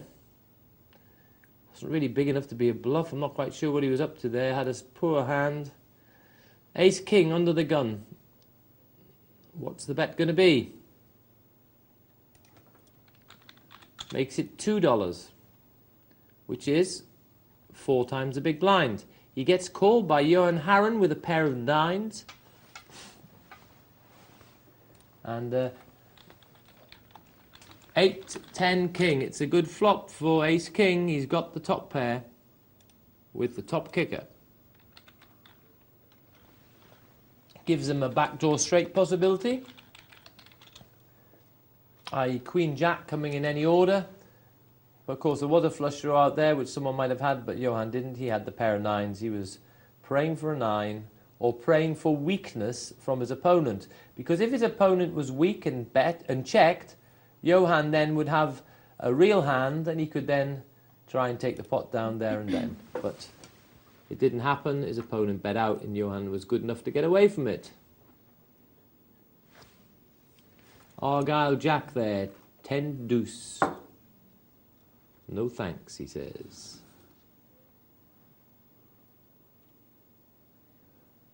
Earled, nope, Folly. And we've got a real hand there in the small blind. It's Craven with ace 10, just up against the big blind. Just makes up the small, no he doesn't, beg your pardon. He raises. And I've just misread where he was. Sorry, it was Folly in the small blind, my fault there. Apologies. And look at this flop for Benny Pump. Oh my goodness, he's flopped a straight. 3, 4, 5, 6, 7. But Craven had a shot at him. He's got no connection. I can't see why he should lose more money. The board's paired up, which Benny probably doesn't like too much, but he still thinks he's winning quite correctly. He's bet 6 and Craven can't call. So Benny flopped a monster hand there. Under the gun he was as well, so his hand was probably not easily read from his opponents. They didn't expect that one. But unfortunately he got no opposition, so he didn't really get very well paid. But never mind, lovely hand. And we can see Craven sitting there in the small blind with a pair of 10s. And he's against just the big blind. Is he going to pop a little raise in? He's thinking, dwelling up there. And he does. He makes it $2 and takes down the money. Okay. We've got snap it, 5 deuce. You won't like that. Deverhine push down his ace small. Craven's on the button there with king queen, so it is unraised to there. I don't mind that. He's on the button with the king queen. No action before that. It's unlucky that this is a hand now which is very likely to be ahead of the blinds, obviously.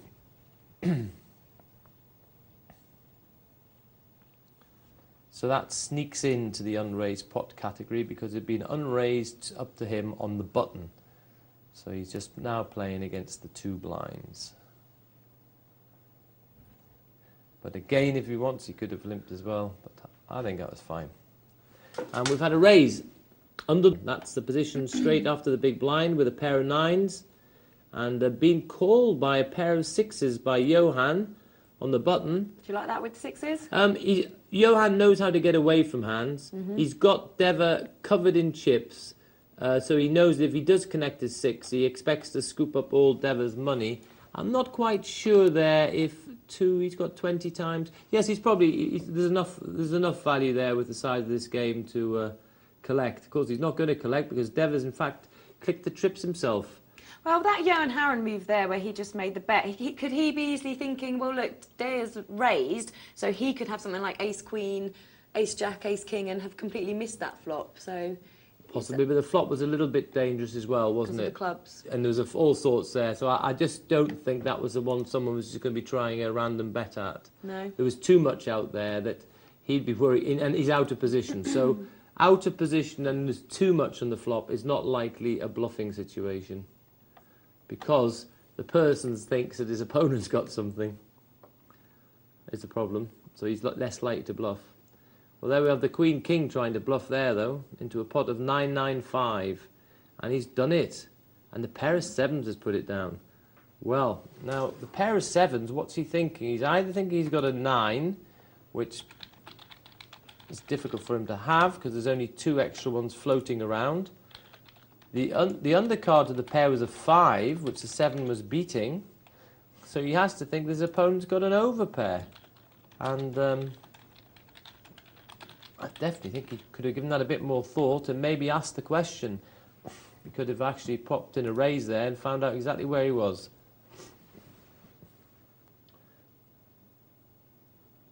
But if you wanted to play it cautiously, it is a money game. The blinds aren't going up. You can play it very solid. Wait for a juicier situation if you wish, if you feel more comfortable.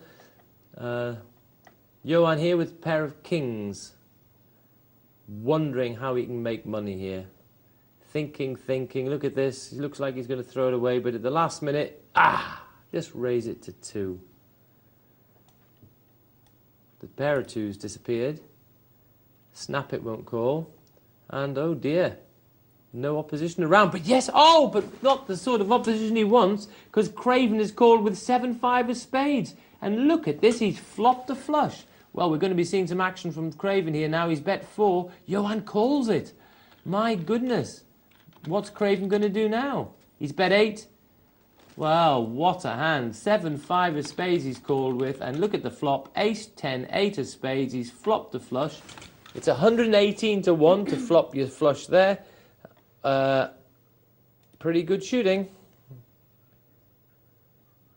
Wow, look at that.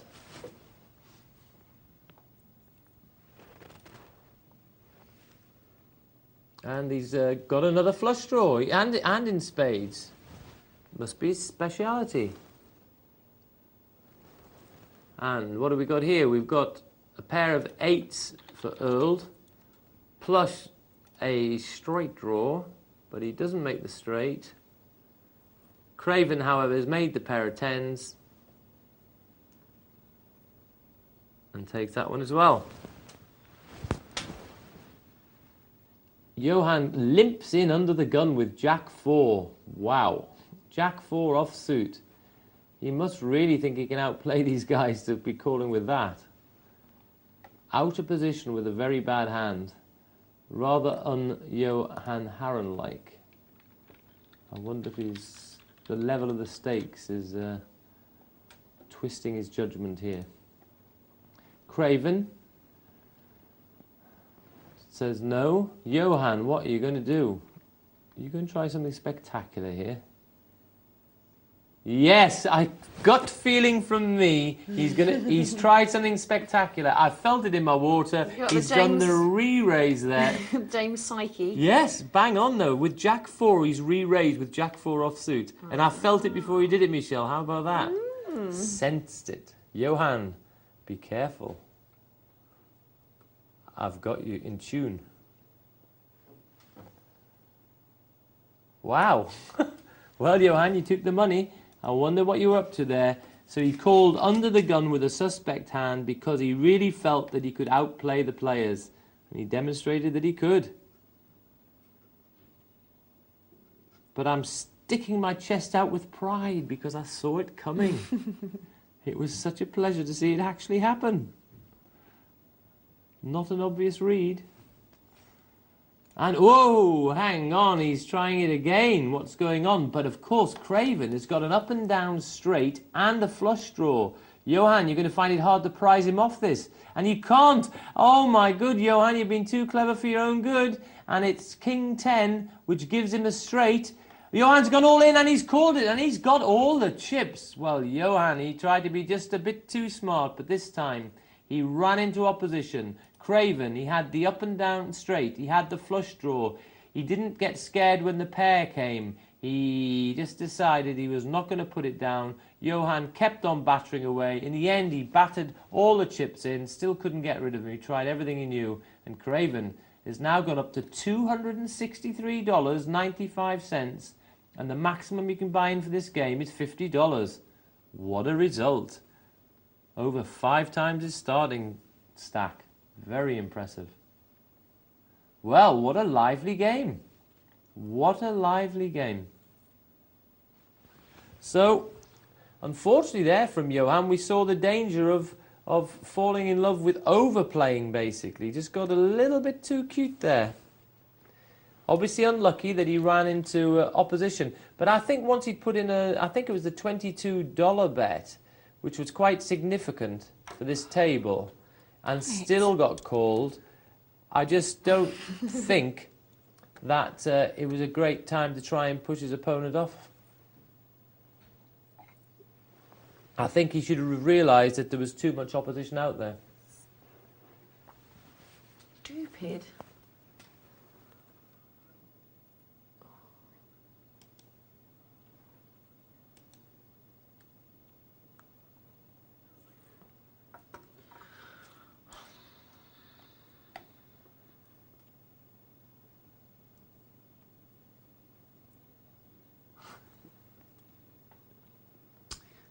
Stupid, James.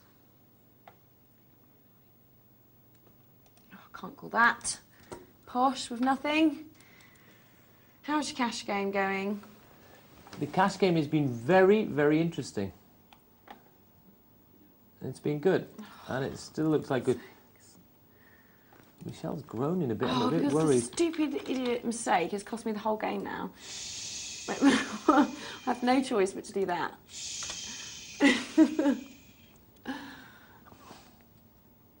Don't give...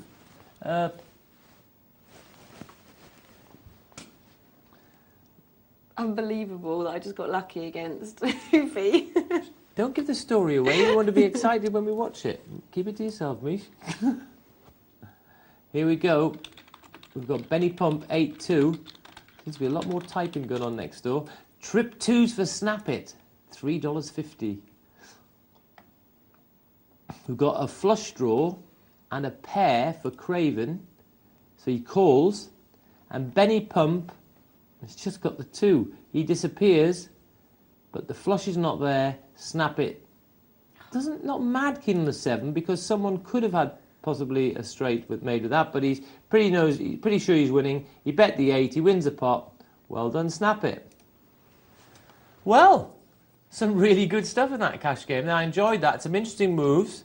Was proud of picking out that Johan was going to make the move. And then was a bit surprised when he overplayed the next hand, because Johan's normally a super player. But never mind, it shows that everyone can have their moments of... Okay, let's have a look at the emails, see what we've got. We've got one here from Tommy. Hi there, Tommy. I play Hold'em usually, but I've been playing Pot Limit Omaha today. Coming third in an Omaha Pot Limit multi-table tournament and playing some cash games. But in the last cash game I played, I just kept getting outdrawn, losing most of my profits for today. Can you give me a few general tips on how to play 6-seater Omaha, 10-20 cents, 6-seater Omaha, 10-20 cents pot limit Omaha cash games? What sort of hand should I be betting the pot with on the flop? Should I be playing 2 pair if they aren't the top 2? Plus, what about trips that aren't the top cards out there? Overall, I think that playing Omaha has helped my Hold'em play a lot, making me think more about what my opposition has, as you mostly need to have the nuts. Everyone should try it. Right, Tommy, on a beginner's night, I'm not going to go into these Omaha hands particularly, because we don't show Omaha at the moment. I'm hoping that probably in the future we will show some Omaha, because I do think it is another level, it's another way for us to start thinking about the game. And I agree entirely with you that it really makes you work out what can be out there, and you've got to try and work out from what your betting is. What I should say is basically you have, again, the option in these money games to be selective with your hands in Omaha. And when you do get a strong hand, obviously one of the better hands is aces double suited, for example, then you can look for the re-raise before the flop rather than the first raise. And so therefore, again, you can thin down the opposition. You can probably end up heads up where you're going to be a big favourite. Basically, in Omaha, a lot of hands aren't any more than 6-4 on. So it's 60% against 40%. Even random-looking hands often have about a 40% chance.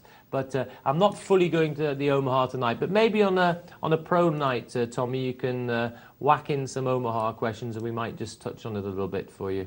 But thanks for your comments. Good luck with your Omaha. Don't despair because you've lost a bit of money back, because in Omaha there are more fluctuations. Why? Because, as I said, no hand is often a very big favourite. Therefore, more fences, therefore, more chance for you to fall down. But in the long run is what we're bothered about, and I'm sure with your thinking you're going to be okay. Okay, we've got another email here. We've got one from Carolyn Clark. Hi there, Carolyn. Hello, James Browning. I have been watching PNL for a year now, and it's a great show. I have been going through a bad run lately, and bankroll, well, it's gone. Oh dear. Hope it's not a begging letter, is it? I was wondering if you could sign up at Beep Beep Poker, and I can get $50 and you can get $25. I love the show lots. I know your rule king queen rules in the land of the unraised pot. It always beats 7-8 Mark's hand. Oh, that's a good one, Carolyn. Well, I'm not sure about that, Carolyn, but we'll have to find a way to get you sort of refinanced and back into the world of poker. Anyway, in the meantime, while we're thinking about that, we're all going to have a break, and we look forward to you coming back. We'll be checking out Michelle, how she's doing in Beat the Presenter, and showing you loads more poker. So until then, have a cup of tea, don't forget about us, and come back and see us soon.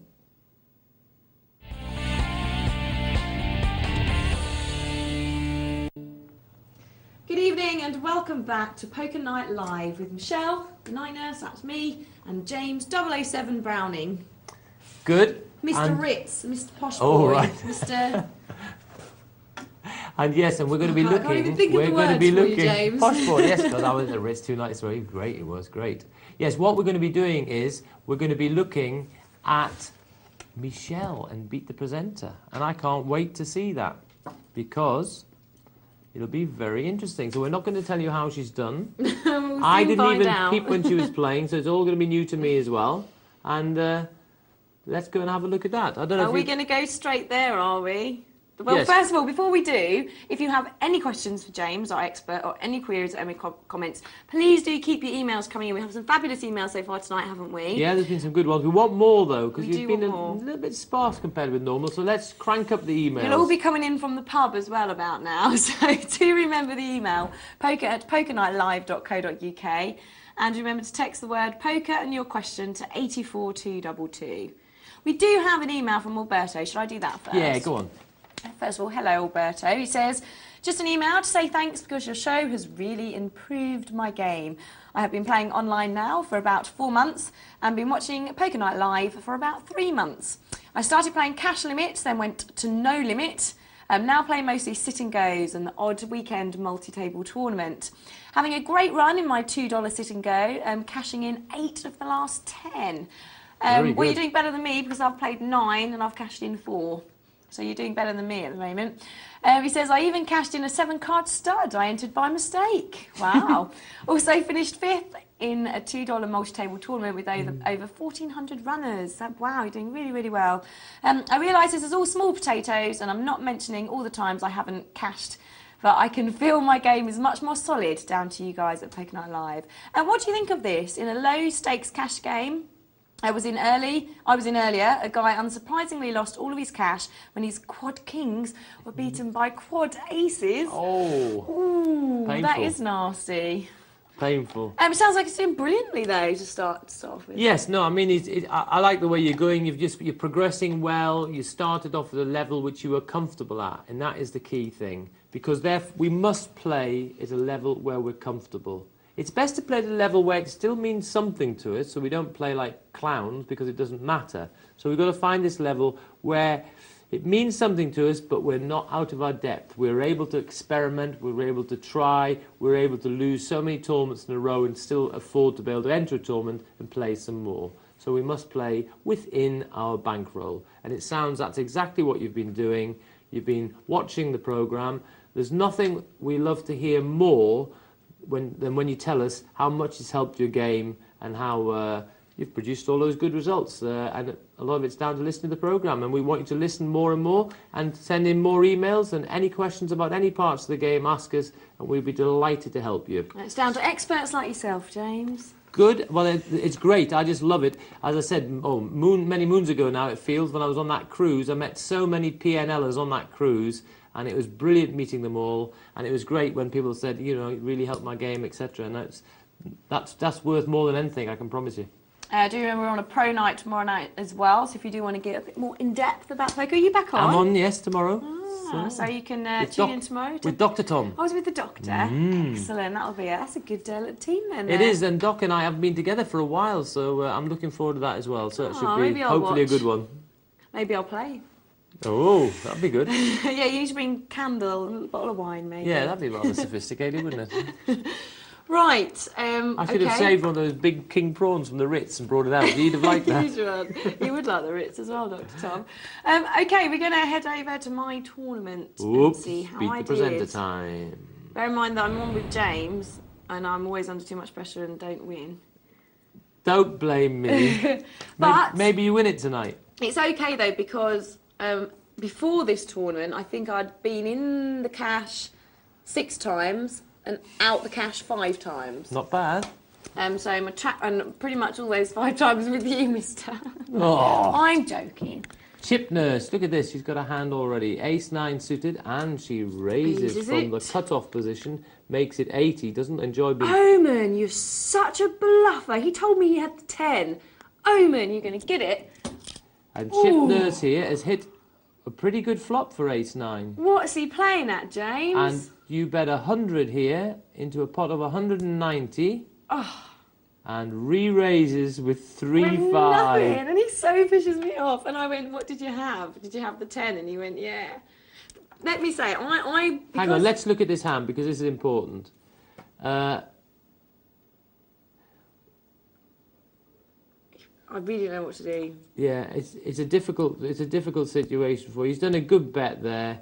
He's just he thinks he knows exactly where you are basically. Yeah. He just knows you've got. Omen, I can't believe you. He believes you've either got the 9. He doesn't believe you've got the 10. He believes you've either got the 9, or you're attempting a continuation bet where you've missed altogether. A little bugger, and isn't so he? he's decided just to come back over the top of you. Little cheeky chapper.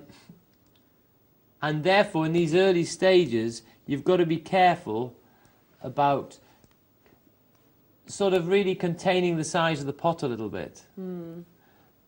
So you make it less tempting or make it harder for people to push you off it. Well, do you know what I was thinking?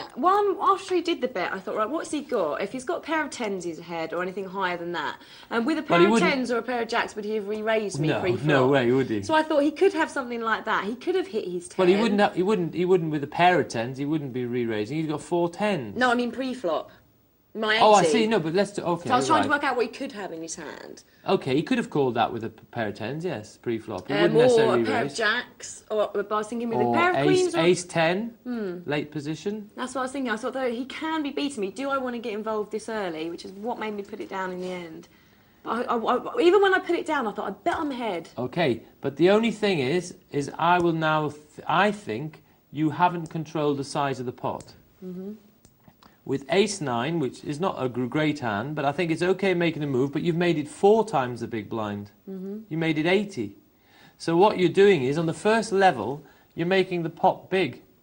Why do you want to make the pot big with a substandard hand? Well, I thought that was, if you're stealing the blinds, the norm was about 4 times. Why do you want to steal the blinds when the blinds are 10, 20? I know. Right, so you don't want to head. Right, you don't want to steal the blinds, right? So I shouldn't have played the hand. You can play it smaller. Why do you have to... You could limp in with it. I tried to stick to the same, raise throughout the whole tournament. Well, that's no good. You don't want to be stealing the blinds. When you said steal the blinds, this is now off the charts. You started with 2,000 chips. What on earth good is it winning 30 chips? It's irrelevant. So I shouldn't have played with the ace 9. Well, no, you don't. Why make it 4 times a big blind with a hand which is not that great? So what about 3 times the blind? Would have been better, because at least we're keeping the pot a bit smaller. You're now tempting him to put enough money in the middle for him to steal, because he's got the 80s, and now you've made it 100 you bet after, and now it looks like it's worth stealing. So he's made a move on you. 3-5 mistake. If you'd actually kept the pot, contained the size of the pot better, you reduce the chance of someone trying to steal it from you in these early stages. Okay. Do you get what I'm saying? Okay, but it was an interesting hand. I mean, in well-played Omen, you read that. You read that situation really well, and good play, mate. Good play. 666. Devil Omen. Okay, and then we've had a little bet from Omen. See how you contained the size of that pot. I've got a little note on you in my head, Mr. Omen. She hasn't. She's got a little doll made, and she's sticking pins into it. And there we have Ace Jack. It's just made it 60. Okay, so I got a bit... To be fair, the slider's a bit tricky.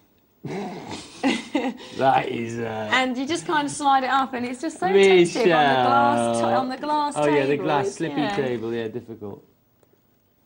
So I think, instead of mucking about, it's gone up to 80. I'll just press the click button. Anyway, be concentrated, because I'm going to be asking you some points to remember after this tournament. Okay? That's your little clue. 10 Jack, Queen, King, but there's no 8 or 9 for Nash there. And PUFC, Peterborough United. What's he going to do? The 370 in the middle. Checks. Takes it down, just from the sake of the fact that he's got the high card.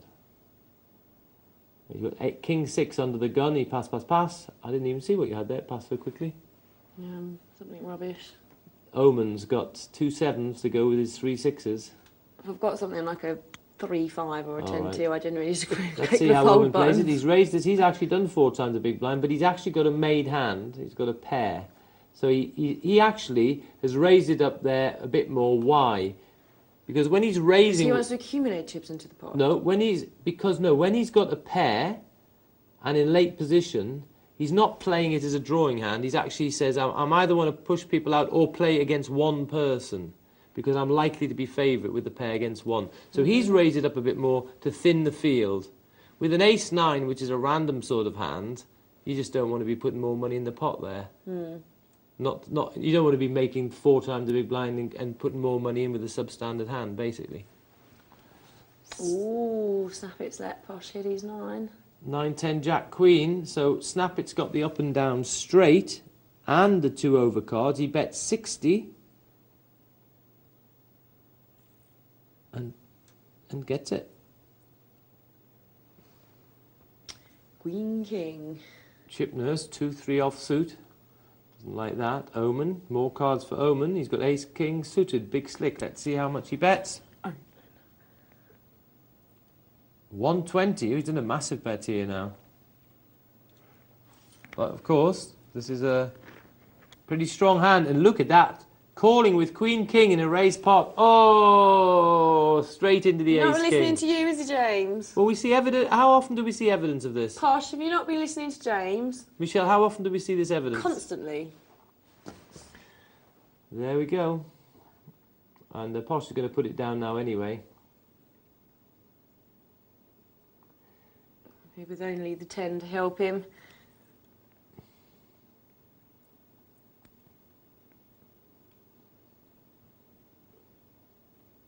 Nothing for Chip Nurse there. Chip Nurse, of course, is our lovely Michelle. Yes, that's me. Omen there, pushing away here now. He's got chips, a few chips more than the others, and he's trying to make use of them. He's bet 160. And the blinds now, of course, on this next level, 20-40. But he's done 4 times the big blind now, but it's ace-10 suited. Not brilliant hand, but 8-handed is not too bad. And he has got a few more chips, so he can afford to be a little bit more adventurous. Free go, yay! And nothing nicer than that, is it?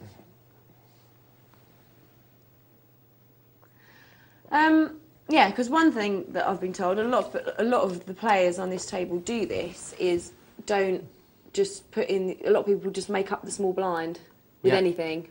And it's not the right thing to do, is it? Well, it depends. It depends again. We ask all our questions. Let's just pause for a sec. Oh, yes, I think he did say he made some kind of mistake. He had a pair of aces. Folded aces. Yes, Nash, folding aces is not normally the recommended play. Poor Nash. But... Oh, Anubis. Unbelievable. That was a bit of a shock to the system. System lord that you are, that was not good, was it? You may have pushed the away thing. No, there's no automatic play with just make up the blinds. What we've got to do is we've got to look to see how many chips we've got. We've got to see how much money's in the middle. We've got to see what the makeup of the hand is. We've got to see how easy it would be to play that sort of hand against how many people. There's always questions.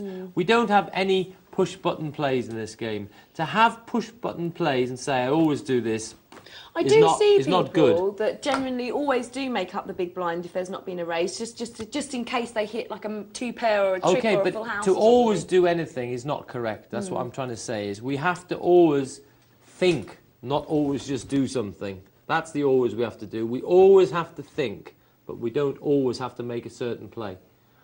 It's like how you say when people sort of ring in saying, oh, how should I play jacks? How should I do this? And it's like, well, you can't answer that question. No, it all depends on the makeup of the game and the situation. 3-4-4. But we'll look at the small blind decisions as we go along here tonight to see what we think. I'm in there. Hope you miss. I hope you put in a big bluff. And lose.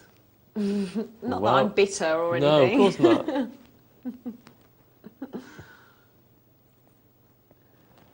But nothing happened there, and Hoofy won it on merit. And we've got Nash. Is he going to pass the kings, or does he like them? Only joking, Nash. I'm sure you must have dropped your coffee on the mouse or something before. Or maybe the cat jumped up and Oh, look at this. He says, I'm not going to make any problem with this one. A bit too big, I think. A bit too big. But you never know. Someone might have gone crazy with you. He's got 10-9 suited.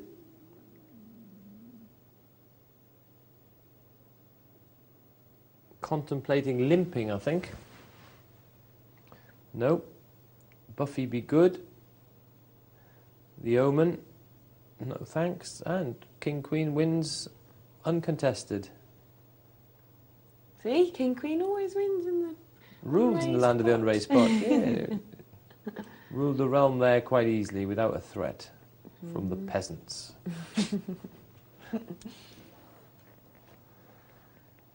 No uprising, no peasants' revolt there. 1381, the peasants' revolt. Oh, a nice little fact to throw in there, James. Yeah, I don't know where it came from. Somewhere Snap in it. that vast brain of yours. Snap it limps. I don't mind that. Snap it. I don't mind that at all. Posh has hit the top pair. It's bet 120 into a pot of 120, a pot bet. Offering his opponent odds of 2 to 1, and Snap it can't call that. He had to either pass or raise and decided not to get too adventurous at this stage in the tournament and decided to pass. 2-5. Chip Nurse moaning about her cards there. Why do I have to get such rubbish? King Queen just limps from Omen. Raised by Hoofy, Ace Jack. Posh with King 10, no thanks. Buffy be good.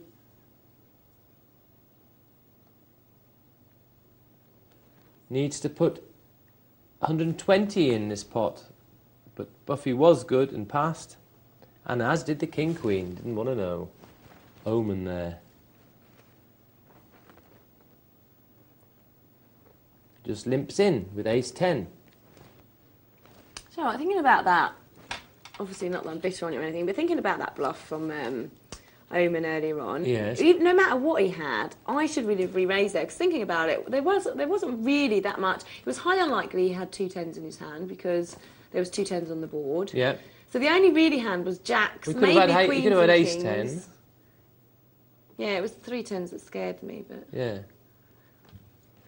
But the problem is, if you're going to play a hand, Ace 9, and you hit a flop 9, 10, 10, it's probably one of the better flops you can get. Exactly. You've got 2 pairs with an Ace kicker. Yeah. So you're beating King 9s, Queen 9s, and all those 9s you're beating. I should have re-raised anyway. It's just 9, 10 is a bit of a problem because he's got a house. Or any 10's a problem. But I'm just saying of the 9s, you're beating all the 9s. So it was difficult. But the problem is, as I said, I've analysed the problem, and I think you've made the pot too big for a substandard hand where you don't feel comfortable, you didn't know how to win with it, and now you lost more in that hand than you wanted to. No, I needed to. Whereas later in the tournament, if you'd been committed or whatever, you'd have had no problem. You'd have said, okay, well, that's it. Good luck if you've got it. This is good enough for me. Or you'd have bet out stronger on the flop or whatever. Am I okay? Should I have raised it with the 3s? I just called. How much was it for? Oh, yes. Just... He was on 40, I was on 20. Okay, I don't mind. I don't want you to get necessarily chirpy to start with. And, you know, you can get away from this easily enough if he wants to check it down good, but he does. So you had a free card to get your trips and win a very nice hand. So therefore, you minimised your losses, but if you had clicked the 3 along the way, who knows, you could have made some money. So we're on level 2, but I think the blinds go up the next hand, and there they are. It's gone up to 40-80. Chip Nurse 7-9 off suit. Not wonderful. And here's Omen with 10 king on the button. He's got 21.50. I think we'll see a bet from him here. Or certainly he's going to play.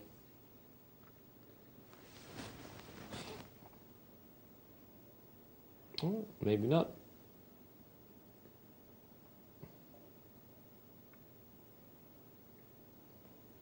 Oh, he's decided against it.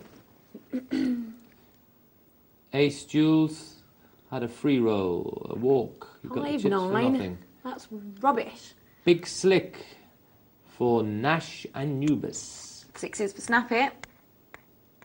Yes, on the big blind as well. And he's there. He doesn't have to put any more money in. Oh, but Nash limped with the ace-king. And look at that. It's a nice flop for him. He's hit the top pair. And there's 2 diamonds on the board. And because he's got the ace of diamonds, is less likely, except he's against a blind man, but generally it's less likely someone's on the flush draw because they normally call with ace flush draws. But in this case, it's a big blind, so Snap It, of course, could have been there with a flush draw. That's a nice little bit of information, though, to have in your head. If you've got the ace, then it's more unlikely that they won't chase the flush. Yes, especially if they're in another position. Not when they're in the blind, obviously, but elsewhere, it's less likely because people call with ace suited more than they call with king suited or queen suited. Oh, yeah, little tidbits that you should be storing. You get these little bits of gold dust every now and again. Every now and then. Keep hold of them. Regularly actually on Poker Night Live. That's why you're going to watch it all the time. Because even on Beginner's Night there might be something there which you little go, gem. yes, that works. Ooh, Ace Jules puts in there. Bit of a teaser with the 5-4-5. Oh, and look at that, Snap It. No mucking around. He says, I don't care. I'm asking you the question now. Oh, my goodness, Ace Jules has come back. Wow. Snap It commits all in, doesn't believe it. And Ace Jules folded there. Look, he tried it, and he realised now Snap It had a real hand. He tried to push him off it. Snap It was having none of it. Well played, Snap It. Oh, look, I don't play sevens to the raise. And that's fine. Yeah. I think that's a good pass. There's people after you. You certainly would hate to call a re-raise with sevens. The raise itself is bad enough. You haven't got enough chips to start trying to hit a 7. You've only got 1,700 chips, and the bet was 240. You can't play a drawing hand, basically, which it'll feel like. So therefore, your only way to play, if you were to play the sevens, what would the play be? Well, if I was going to play, I suppose I wouldn't limp. I would try and take it there and then. I'd try and do something more tricky and raise, or make a big raise. If you were to play the sevens in that situation, there'd be one play, as far as I'm concerned, would be all in. All in. And that would be the play, because you would be representing a far bigger hand than what you've got. You might only be up against 2 odd cards. You might get them to pass it, for sure, and that would be the only way to play it. You'd be maximising because you'd have that fold equity. You'd be re-raising, where there's more fold equity when you re-raise. But what's this one? Ace Jules gets his flush. flush. Runner to make the flush. Nash there had the top pair, queens over 9s, and it came 6 of spades, 8 of spades, runner spades. Oh. Unbelievable. Poor old About Nash, and he only folded his aces, he didn't get action with his kings. Oh, yeah, about 4% chance, and you should have folded the queens now. Yeah. Only joking, mate. Unlucky. But he's still there. You never know what can happen. Ace Jules now. I'm on the big blind. Top pair. So as I was saying, back to that one, that would be the way to play it, because it would look like a monster. You'd have a lot of people would pass. There's a good chance it'd all pass, and if not, if you weren't against a pair, you'd be a small favourite anyway. Problem is if you are against a pair, it's likely to be an over pair, and now you're down to a 20% chance. But you'd still have 20%. But the whole package might well still be a positive package. But just calling would be the worst play because you just don't have enough chips. Yeah. And you won't know where you are. You won't enjoy seeing an 8, a 9, a 10, a jack, a queen, a king, or an ace on the flop. You just won't know where you are. So, fold or... Oh, and poor Nash Nubis had queens again and had no action. He's getting some cards, though, isn't he? He is, but he's not making any money. I know, He's getting all my cards. I'm getting nothing. Well, that's wrong, isn't it? That's not fair, is it? Apparently, the producer turned off the aces machine for me. Oh, just to make it harder for you? I think I only had about 1 ace. That's their meanness. Very mean. And the high pair machine as well. Oh, look at this. King, queen likes this. 10, jack, queen, king, ace. Wow. This is a dream flop. But there's 2 of them, unfortunately. They're going to have to share.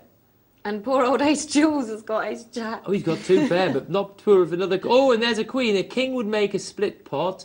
An ace or a jack would make a house, but there's not a jack, ace or jack there, so it's the 2 king queens, top straights, Broadway, share it, and the poor old ace jack pays the price. Look, I've got an ace-10. And you're in... So I'm desperately hoping nobody raises. You're in the cut-off, and blinds are 40-80, and Chip Nurse makes it 240. Nice bet. Obviously, ace Jules. I knew he'd be all in anyway. But Well, I figured you're in good shape here. In fact, very good shape, aren't you? And there you go. You take it down without connecting. Well played, Chip Nurse. Poor old ace Jules. Off She he pops. saw her opportunity, and her equity rose twice. It rose because she suddenly captured back a few chips, and also because a player had gone. So her chances of winning the tournament had increased. And there's a pair of queens again. Wow, we've been seeing some pairs here tonight. Snap it with a pair of queens.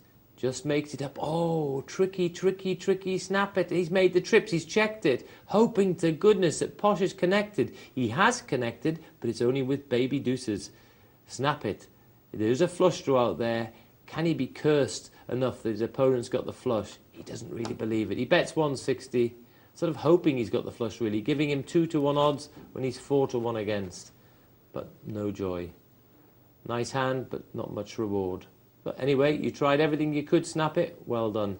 Chip Nurse, Queen 10, early position. Correctly passes. Playing with good discipline at the moment. Oh, you don't play 3-5 that time, Omen. Only when you're there. Snap it.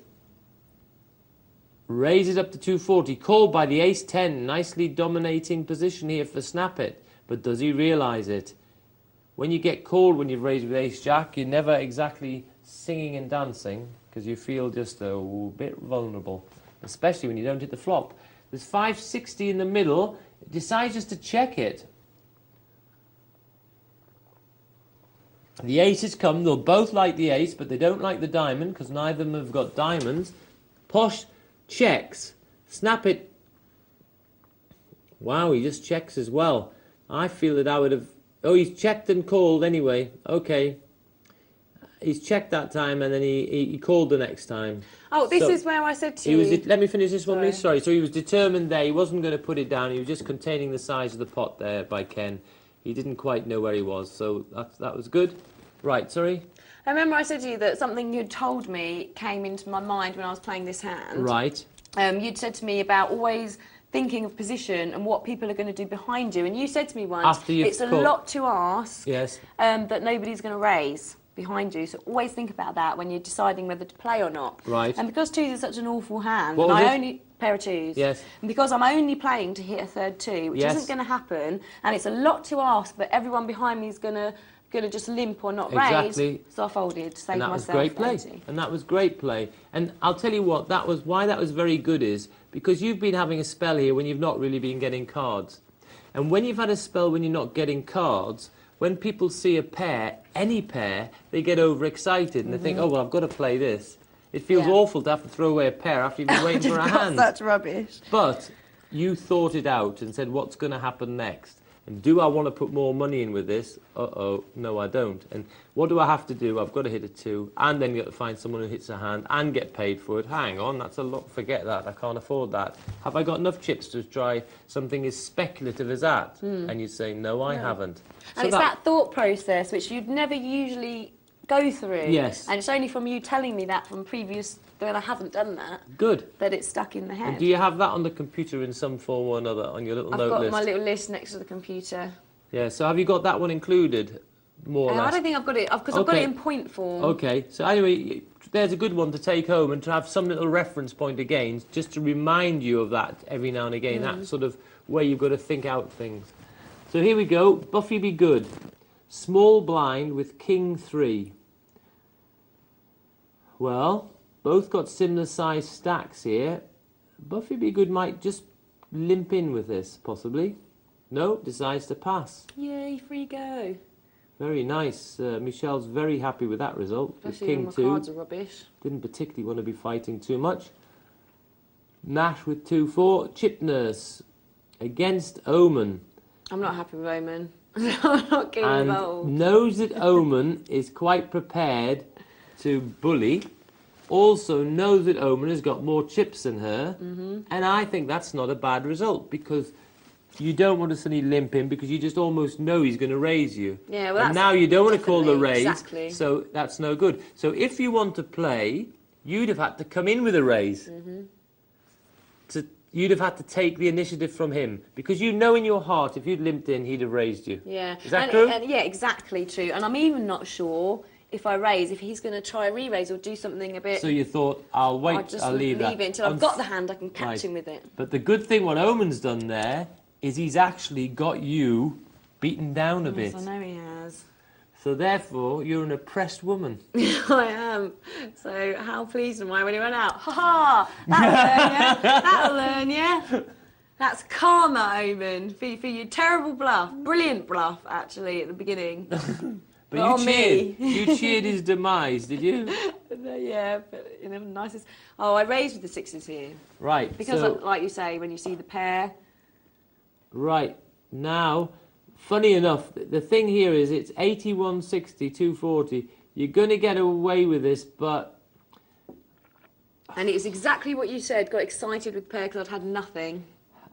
I worry here because as soon as it's a horrible hand to play when you've got to play. You do get away with it, but of course because of that fact, it didn't even have to be a pair of sixes, did it? Because any hand would have taken it down. But and I knew I'd put it down to a re-raise as well.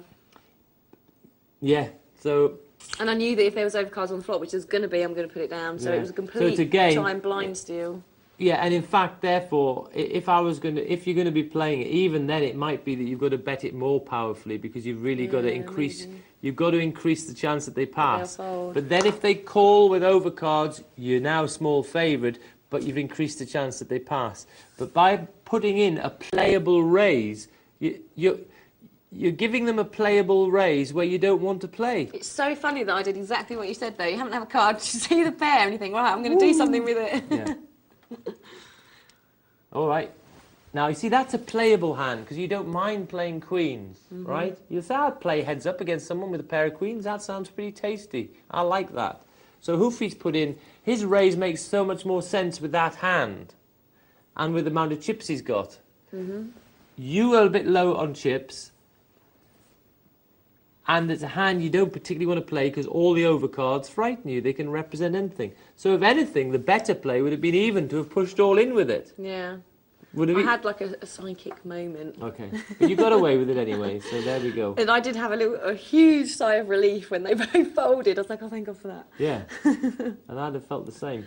Nash there with 10 king. He says revenge. And it's look at this raise here from Posh. He's done a really chirpy raise against your big blind here. He said it was revenge because I just stole his. Ah, and that's what it was. It looked like a revenge bet. Ah, Chipner's got a pair of sevens. And we're down to 6 runners. Posh boy is raised again. He's got king queen this time. Buffy be good. Pair of nines. Obviously, as a number of players decrease in the tournament, then hands like king queen do go up in value because there are less players. But now he's been re-raised. Well done, Michelle. Got away from that one. Avoided the pair of nines with your pair of sevens. That's got to be a great result. So with the raise and the re-raise, exactly. My sevens it was shouting out that there was strength out there, and you listened. I was actually quite pleased with the re-raise. He's had to put it down there. It meant I didn't have that horrible decision with the original raise and me in bad position with sevens. So it was nice that the decision was taken out of my hands. Yeah, and look at this good action here. Pair of jacks against ace queen suited. This is a contest. And Snappet's got the business there. He's got the overpair. How confident does he feel? Hoofy, ace queen suited. No connection on the flop. OK, backdoor flush if we want to be really cute. But that's difficult. He's bet 320 and he's been re-raised by Snappet, and I don't think it's a great flop for Snappet, and I don't think he'll call a re-raise from Ken. But Ken found out exactly where he was for not too much money. So great price bet. Living up to his reputation of being very solid. He asked the question. Hoofy said, no thanks. And Snappet didn't have to worry about any queen, king or ace coming out, which he wouldn't have liked, and he took down the money. He avoided a fence at the Grand National. He stayed in the saddle, and he's still riding along.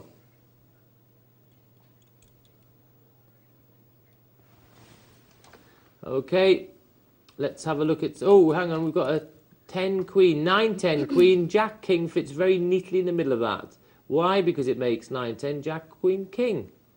What a beautiful card, says Nash. He bets 320. Posh there is searching for the straight and has got a pair. Of course, that's no good for him. He's just got the pair of tens. Nash has got the straight. How much money can he get from Posh is all we're asking. Oh, he's going to get a lot because Posh has put 640 in and Nash takes that hungrily. Okay, and let's have a look at some stats. This will be and this interesting. is pre-flop action. And we can see Oman, who has since departed, it raised 15%, called 12. Good aggressive when he was playing more often with raises. Hoofy there has only been basically wanting to play when he's raising, which is very good. Really good, isn't it? I'm not completely displeased with 6% raised and 2% called. Oh, chip nurse there. Because it does mean I'm raising more than calling, which is Yes, good. yeah. So what? I'm assuming the other percentage unfolding. Okay, back to the game. And there we twist back to the game just to see a contest between Buffy, who's made it 960, against Chip Nurse. Yeah, little thief. And Chip Nurse now, the blinds are 163.20. So each round is costing you 480. So therefore, you've only really got 3 rounds of play. Well, Less in my than 3 head, I'm all in or not now. Correct. With my stack as it is. Yeah, you've got 2.75 rounds of play. But the good thing for you is it's your button next. Next, yes, So exactly. you've paid your blinds. It gives you a little time to see. Other people might actually, you might lose another player, which would be good, which would help your chances. Oh, well, what a lovely hand to find for Chip Nurse. What a lovely hand. And there's going to be a contest here, but... I can't remember what happened here. Well, I would be coming over the top if I was you. All in would be my play. And you do exactly that play. Well played. We can see you're actually underdog because you're against a pair of tens, but you've made very much the right play. You've seen extra money in the middle. It doesn't have to be strength because he's limped in. It could be, and you might think he's got a pair, but still you've found your moment. You've captured the extra value of the 2 blinds. There's 480 extra in the middle, as well as him matching your chips if he calls. So you've got that extra money, which means if you win this, you're in really great, you're back in the game. Oh, and you've got him to put it down. Wow. I think it's because I haven't done anything for so long, because my cards have been awful. Great point. And that is one of the things, when you've been playing, you just passed a pair there. Yes, that was the one I was telling you about. Right, I've got a pair of 4s. And hang on. Right, you've got Snap It on a blind, you've got a pair of 4s, you still haven't got many chips. I would have pushed all in. Should have pushed all in. Yeah. Remember I said to you I think I'd made a mistake? I'd have pushed all in, and there's a very good chance you take the blinds. I didn't see what they had in, but you... The reason why I didn't... It doesn't matter. I know, but I was sure... No, that wasn't it, actually. That's Well, no, but you should have done then. Yeah, no, I should definitely have pushed in. I'm trying to remember what... I folded the ace-2 Right. first well, position. Again, you're in a situation you haven't got much play. So ace-2 is good enough at that point. Probably, yeah. It's scary, isn't it? But it probably is right. You could have pushed, and the thing is... I think it's also because there's so many people still left in. You've still got your values. Like, with this many people, ace-2 is difficult. really bad. No, it is. It's difficult. But the problem is, it's your big blind next. And now you've ended up putting 320 chips in. Rubbish old 5-10. With 5-10, you're going to have to leave them behind, and you've now been depleted to 1,800.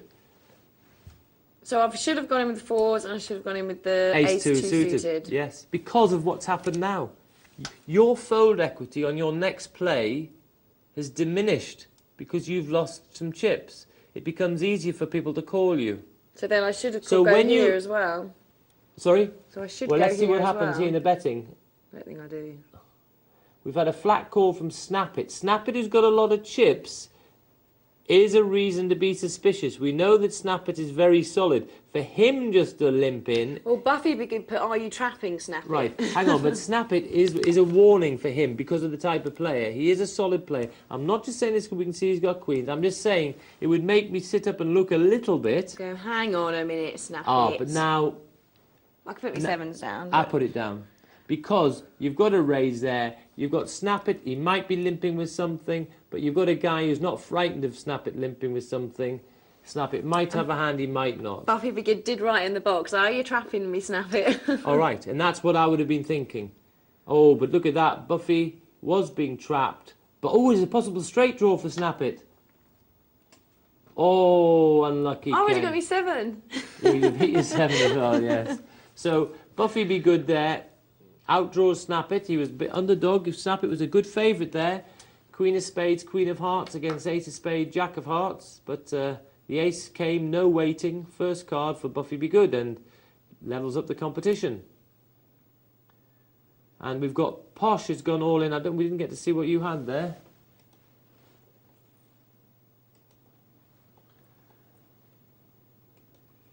I've got 2-10, that's rubbish.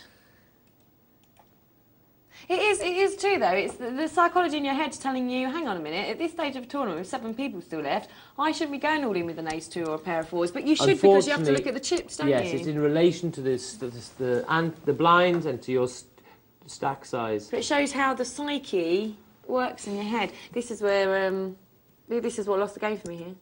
Sorry? This is what lost the game for me here. I don't even know what happened. I think that I wasn't waiting that long and I wasn't chatting. I may have been talking to you. I mean, fair enough, I would have been up against an ace-queen, but at that point in the game, with the blinds coming my way, I would have tried to do something with the 10-jack, because at least they're live cards. But then, what happened, it all happened so quickly, was one, I didn't do anything, because I missed it, but then, of course, it sits you out. Oh. So then I miss a whole hand, and then it's my blind. Oh, you don't? Yeah. Oh, that's a because it all happened so nightmare. quickly. If you watch this hand, I don't get dealt in. I couldn't believe it. I was like, what? And I didn't even realise I was sitting out. It all happened so quickly. You should... Because it said sit out because I hadn't acted on the hand before. Yeah, but you should still get dealt cards. So I didn't get dealt anything. That's weird. So then I'm on the blind. I was like, what? Oh my God. And I thought, this is us. Remember I was They must have moaning? dealt, maybe you dealt cards and just throw it away straight away then. Because you get dealt cards technically anyway. Because I didn't see any cards. And it Still. said, and it come up with I'm back, where you have to click the Yes, I I'm know back you got to thing. click I'm back, yeah. But I think it just, the cards come in and you just can't see them basically and it's just... So technically you would be dealt cards because in a tournament it's not like a cash game. If you're in a cash game, you sit out or whatever, you don't get dealt cards. In a tournament, especially in a live tournament, of course, you always get dealt cards whether you're there or not. Yeah, oh, okay. So yeah, that was terrible for me because I could have had a pair of And queens look or what this, anything it just there. depleted you so much. You see, you've just left it, one reason and another, you've just left it too late here to do anything, haven't you, really? So I'm all in whatever with the 6-10. Yeah. So you need to get fortunate here. Against old It's Hoofy. a close contest, this, and I hope you're just going to push it all in now. Oh yeah, I'll have to, no choice. Because you've got 320 in the middle. You've done that. You've made 1,000. Well done.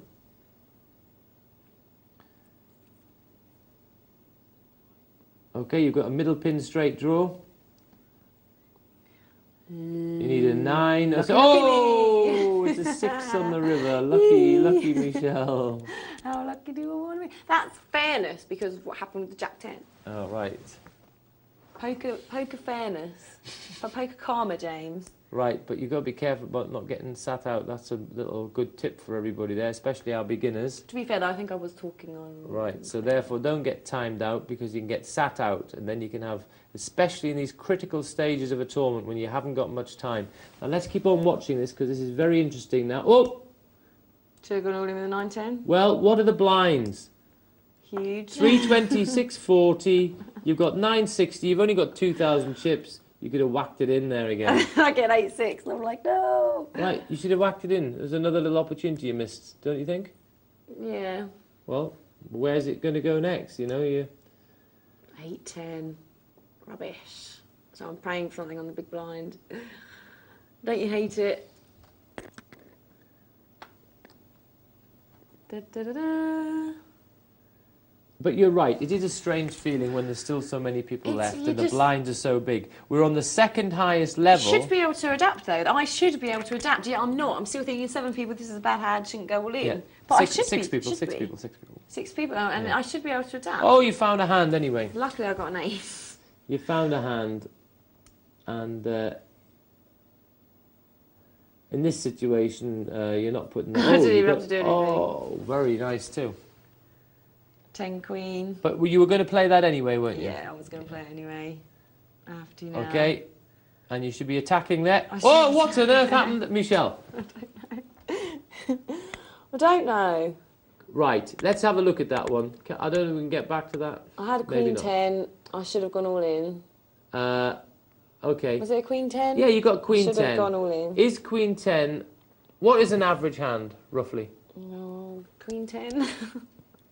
Queen 7. Is it? Yeah. The queen 10 is above an average hand. Okay. Above an average hand, against the blind, has to be good. Has to In be fact, good. it's favoured against a blind hand. Should have gone all in. So therefore, also because of your chip situation, that was the time for you to ask the question.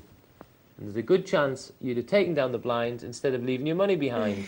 If we add that together, you would have won 960 instead of losing 320, which altogether is a swing of 1280. And the blinds have just gone up on my go, and I didn't realise they'd gone up. Okay, but can you see that one as well? Yep. Okey-doke. About 4-5. No, because I think now you're big. You are early position with 4-5, and it's hasn't even got the comfort of being suited. I'm not So normally many falling in people love with still suited, in. but Look how I'd lucky now I wait am. for the next one there because your hand's going to be better on average than that. I'm so lucky with my ace queen. No one plays. Yeah, you get your blind, but it's fine. You're happy. It's to... amazing how many people are still in at these blinds. Right, you've got a hand again. Let's see what happens here. Right. Ah, Posh has gone all in. This is the fours I was telling you about. I was positive Fifi was going to call. I was positive, which is why I put it down. You've got 2,000 left. I should have played anyway. He's got 1280 in, and he's only got to put in 1200. But he has got a bad hand. He's getting...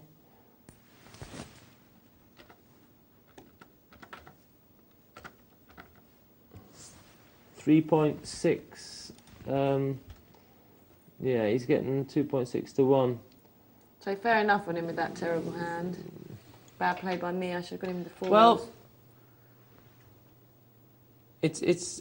I don't mind if you're going to be betting. I think you can put that down because you just save it for a betting situation. But you can't bet it because someone's bet ahead of you again. It's Posh. And Posh. Posh takes the chips.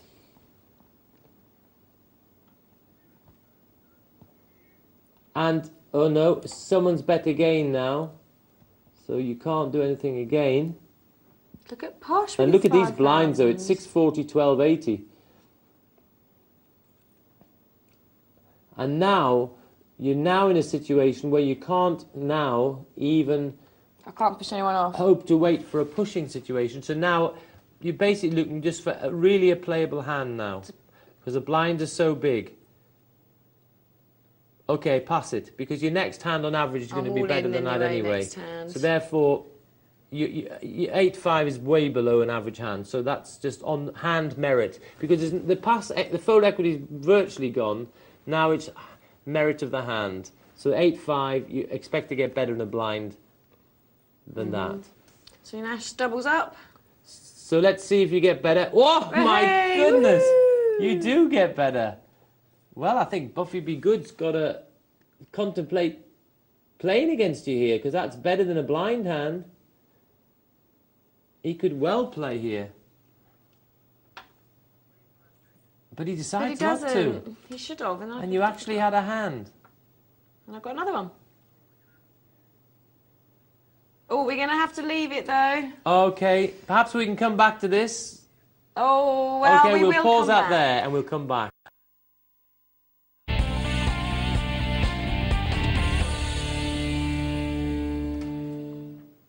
Good morning and welcome back to Poker Night Live with Michelle and James Browning. Yes, and we were just in the middle of watching Michelle. It's getting ever so exciting. What's going to happen next? I was getting told off by Browning. Oh, not told off. More mistakes, too much pressure again. With Were you James in the learning, house. though? I'm always learning Oh, though that's with good, you, isn't and it? I've even done some things which I've learned from you before. Okay. Previously. So you think we'll go on to it later, but you think you've learned tonight as well, hopefully? Yeah, definitely.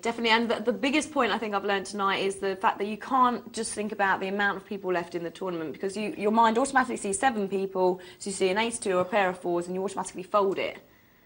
because usually you think these hands don't become important until when there's 3 or 4 people left. Yeah. When there's 6 or 7 people left, they've got no worth, so don't play them. But of course, when you've only got 2 big blinds left, it's time. What time have you got? Yeah. So therefore, time helps you decide your decision with hands just as much as anything else. so I did pass a few hands I shouldn't have.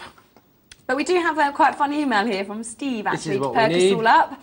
Because we were talking about analogies earlier in the show, because James had a wonderful one with the Grand National. And we've got Steve who said, good evening, I missed the analogy theme at the start of the show, so I've done my own thing. I think these are really similes, but everyone watching will be too drunk to notice. So we'll call them analogies between poker players and cars. Excellent. Right, James would surely be a Land Rover. Safe, reliable, the survivalist. Got 5 gears, though. Dr. Tom, of course, the Rolls Royce. So smooth and quiet, but of course classy. Mark, I'm afraid, is the larder. hits 7/8. Excuse me. Crashes and burns. Fair enough. Poor old Mark. Nick, the hair Wellthall, my old Triumph Spitfire, going down the M6 in the 80s and lost the lid in a strong wind. We've got Kara, the Skoda, strong, foreign and improved beyond recognition. Cass, here we have to leave the automotive industry and go into aeronautics with the European Airbus. Looks simple, but lots going on under the bonnet. And Malcolm, the Ford Anglia. They don't make them like that anymore. And we've got Matt, the Trabant. I don't know what that is. And we've got Barry, the Mark III Cortina, with the dice and sunstrip reading. With the sunstrip reading, Barry's bird. We've got Lindsay, the Clio. Lots of vavavoom, small, loud and common. But in brackets, he's put that's a joke. Just because she's northern doesn't make her common. Now remember that. No, definitely not, because I'm from the same area. We've got Mr. Browning here as well from up north. We've got, and finally, the lovely black and white colour scheme. Michelle, the new Honda Civic Cabriolet. Looks better without the top. And I want one. Whoa! I think that's a thank you. And finally, a question about deal or no deal. Do you think all the contestants are fresh out of institutions? Oops. Excellent. Thank you for that, Steve. Very funny, Steve. Very, very good. Really good, actually. Very funny. Made me and James really giggle in the break there. Excellent. As well. Okay, we do have an email from Puck.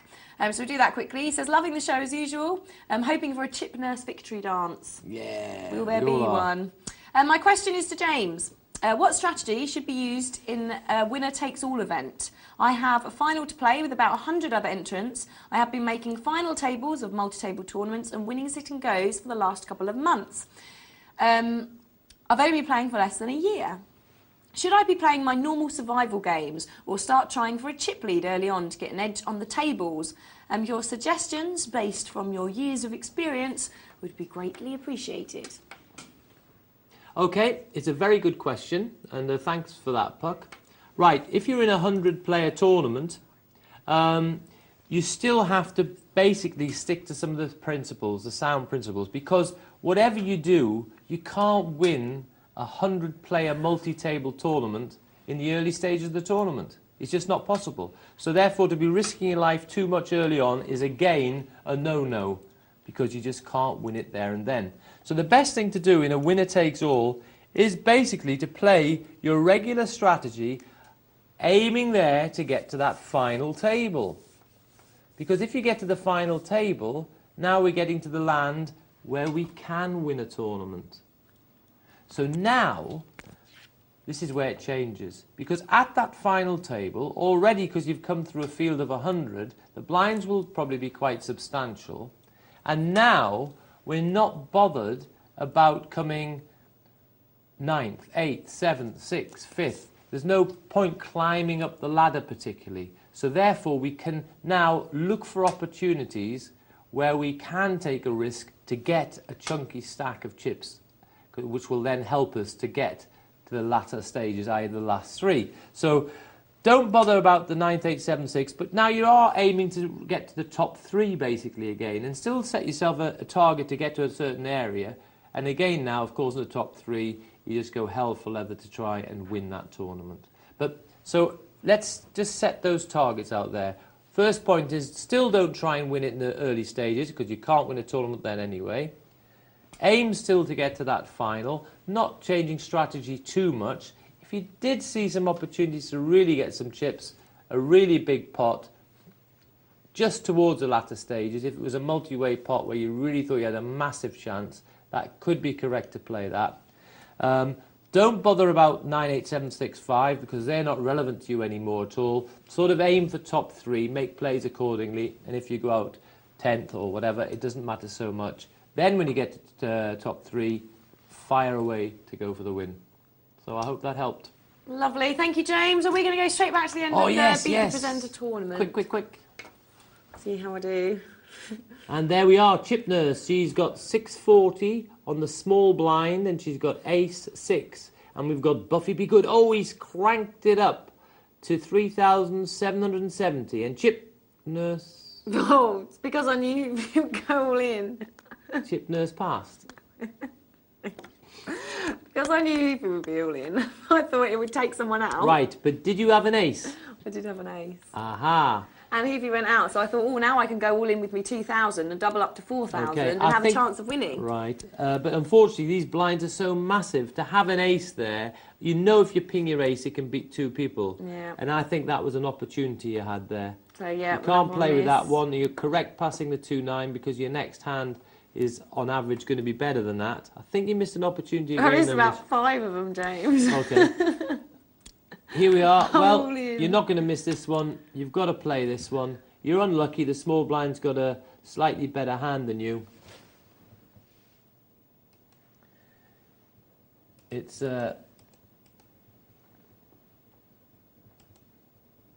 ace of spades, jack of diamonds against your 10 of diamonds, queen of spades.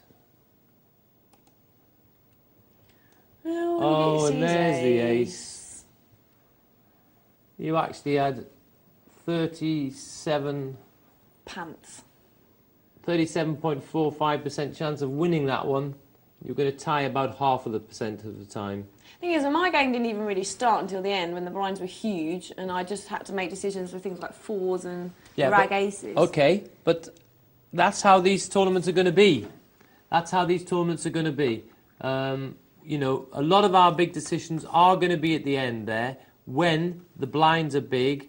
This is a time when we will be committing chips because we know to win the Grand National we have to jump some fences, and this is the likely part where we will have to jump the fences, which is towards the end of the race. So you have to win those, obviously, or you have to pick the moments to... Slap my wrist. You're allowed. So you did miss a few opportunities. I did. And next time, hopefully you won't. I didn't have my and you'll be more aware. on. And I think the best thing is there, Michelle has come up with something, and I think she's highlighted an area, and I think that's great. She said, it turns out it's too easy to be distracted because there's 6 players left, 5 players left, but you lose track of the fact that time is running out and that you haven't got enough chips, and that the blinds are very big, and regardless of this number of players still left, you have to do something about it. Because the more you wait, the less fold equity you have, because it becomes easy for people to call you with anything. So therefore, you have to take that opportunity. Will the James Michelle Beat the Presenter curse be lifted, James? You will win one of them when I'm here, for sure. But listen, even if you never win one when I'm here, I don't care if it helps you in other ones you play. Yeah. And that's just as important. And listen, for everyone here, it's always nice to win, it's always good to get a prize, but if you come away after playing a sit and go or a cash game and saying, wow, I've really learnt something tonight, you have won. That is a win in its own right, and you will be paid for that at a later date. Doesn't feel as good, but you will get paid at But you'll get paid later date, and that is a big, big thing. And there's no better way of learning than learning by experience. Learning by doing. It tends to stick in the mind. Always the B-Tech. Right, well, we've got our final of our multi-table tournament, James. Okay, have we not got the end of that one? Should we? Oh yeah, should we yes, better we better watch see the the end? end of that Actually, sit it probably and won't be go. very long. So let's head and watch the end. Got a bit excited there. There we go. She thought, I'm out, I don't want to see I'm what out. I don't happens here. care anymore. Whatever. Here's Nash there with Jack 5. So after all these misfortunes earlier on, He's still there. He missed. He accidentally got rid of his aces. He kept on getting beaten big by, or not having opposition when he had good hands, and somehow he survived it all. And he's got a decision. He's got 2,500. He's decided, I'll just put that down. so me and James have both been bubble now. Then last couple of days. Yeah.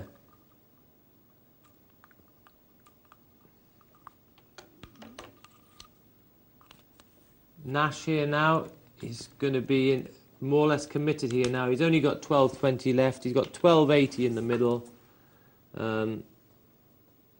He's got to really play this, I'm afraid. He's only got 12.20 left. He's got, oh, and he doesn't. I think that's a mistake. Getting big odds there. And he's now got it in with the random cards anyway. Regardless of whether this wins or not, I don't think his play was correct. Because his win equity would have gone up so much if he'd won that previous hand. And that's very important. However, he's alive again.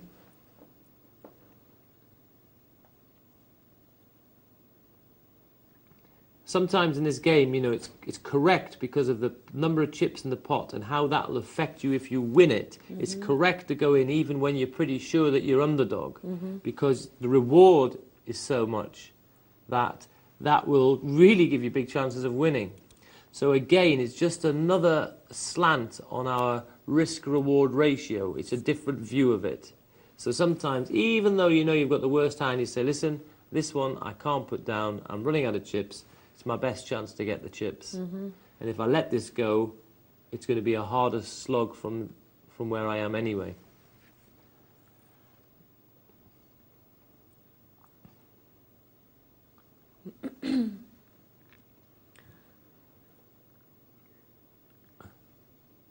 And there's Nash there again. Again, I'm calling there. Same situation, wasn't it, there? Situation, yeah. And he wasn't in such bad shape. As it happens, he had the two middle cards. He'd be around about 42%, 43%. I mean, that's fine. Anyway, he's actually managed to wiggle again. His King 5 won. But this shows you random hands can win, so why not have the random hand when you've got more money in the middle? Right, he's put a bet in there, that's great. And he might actually get Posh to pass. Now, the funny thing there is Posh, because he's got more chips back there, he's actually thinking, I don't want to fatten you up anymore, I think, this time. Difficult one for him. He thought, well, we haven't seen Nash bet. A close decision, but maybe, actually, I didn't have a chance to check the odds. Maybe it was even a call for Posh there. These blinds are so big, there's not too much passing should be going on. He's bet, and he must call here, Nash. Surely he calls this one. Absolutely clear cut with an... Oh, Nash. Nashy. That was a very strange pass. Not that I can talk. Wow. Wow. And that one I would pass, because I'm not got any money committed, and I expect to have a better hand than average next time. Buffy be good, no contest here, should crack it in. He does. Takes it down. Happy enough for that result. Now he's on the big blind with 1280. Again, now you should just call regardless.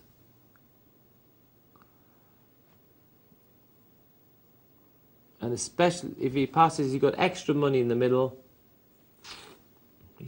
He hasn't even got a big blind left. Well, again, I think it's mathematically wrong.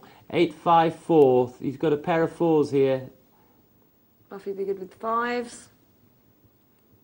And there's no spade. Unfortunately, Nash does go there. And I'm afraid, Nash, I really think that you missed some very equitable calling situations there, quite a few of them. So if you're recording the show, I think have a look at those hands again. Have a look at how much was in the middle. Have a look at how much it was going to cost you to call. And consider your options again. Queen 4, Buffy be good. 4's holding up at the moment. Flush draw for Posh as well. His chances of hitting an ace or an 8. He doesn't hit anything.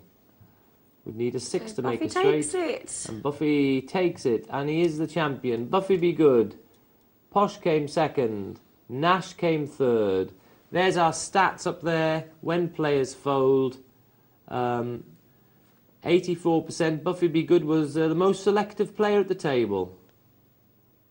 Hoofy was up there as well, as was Nash and Chip Nurse. There I am. Okay. An interesting sit and go, and hopefully we learned quite a lot from that. We did. We did. We did. We did learn, so that's good. We're happy We rejoice. with that. We rejoice. We do rejoice. Exactly. Where are we going now? We're going to go to the multi-table tournament. Good idea. Shall we? It's the final, you know. Final? Yeah. Final table? 7 players. 6 players. 6 players. We Just just lost one somebody. now, apparently. Shall I have an L-Pig? Had kings. Took him out. Right, look. 1, 2, 3, 4, 5, 6. So 6th place is going to be taking $74.10. Mm. And the first place is going to be taking $342. Aha. And the average chips is 28,500. With 6 players left. And we look to see... What's our next thing we look at? We know that the average chips is 28,500. What else do we look at, Michelle? What chip stacks people have? Yes. And something before that, a regular thing we look at. Obviously Blinds. The size of the blinds and how much each round is going to cost us. In this case, it's 1,800. And then we look at that 1,800 in relation to our chips. Stack. Yes, exactly right. And this is obviously where all of those points come into play, don't they? You know, what people have got, are they desperate, All what are they the time, going in with? Exactly. Are they coming around to the blinds? And your calling of hands can also be determined by how desperate you think someone was betting. Because the amount of hands they'll bet with will become wider and wider. As that becomes wider and wider, the amount of hands you can call with becomes wider and wider. Because you might be beating even very bad hands. You can lower your standards slightly. You can lower your standards. But then bearing in mind... But not in life, Michelle. Raise your standards in raise life. them in life. Yes. If someone treats you badly, cast them aside. Definitely. Plenty more fish in the sea. As they say. And also, you have to, if you're being a bit desperate as well, they're going to be looking, they're going to be able to see that on you as well. So it's Yes. bearing in mind what people are seeing from you, isn't it, as well, comes into it. That's right. So what we do is we look at every player and we say, what is your tournament situation? What style of player are you? How, are you good enough to react to your tournament situation or not? Yeah. And so we need to look at that as well. So if he was a beginner and he didn't know, he just played the same all the time, we'll say, well, it's irrelevant. He's got low chips because he'll only play the way he always plays. He won't be altering his play. But if we look at someone else, we'll say, well, he will adapt his play according to his situation. So therefore, I will adapt my play according to what he does in that situation. So this is how we break it all down. Is that clear? Yep. Good, good. Jack 10 King, all hearts, not a heart in sight. Nor a Jack 10 or King, but a bet from the ace wins it. And we've got 3 players who've got more than the average chips, and 3 players who haven't. And we've got Cincinnati there struggling, and he whacks it in with ace-3. I think it's good. Good play. And look at that. He makes the pair pass. Power of the bet. Right, power of the bet. That's what we were talking about earlier, wasn't it? And he's now got up to 9,000. Usually aggression is good. Because when you bet, there's always a chance that your opponent will pass. And we've seen some amazing hands passed at times. We have tonight, haven't we?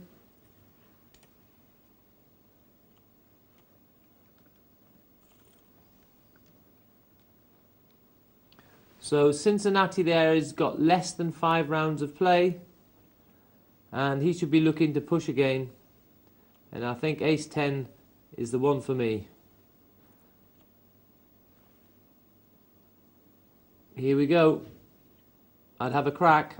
He done it. Well done, Cincinnati. Well done.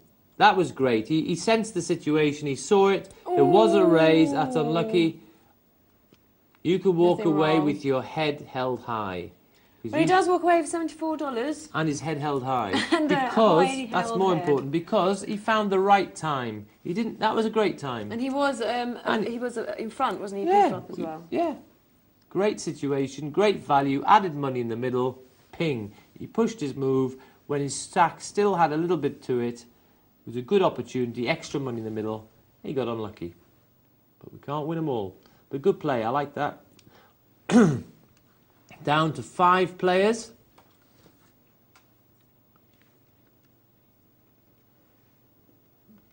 Our average chips has risen to 34,200.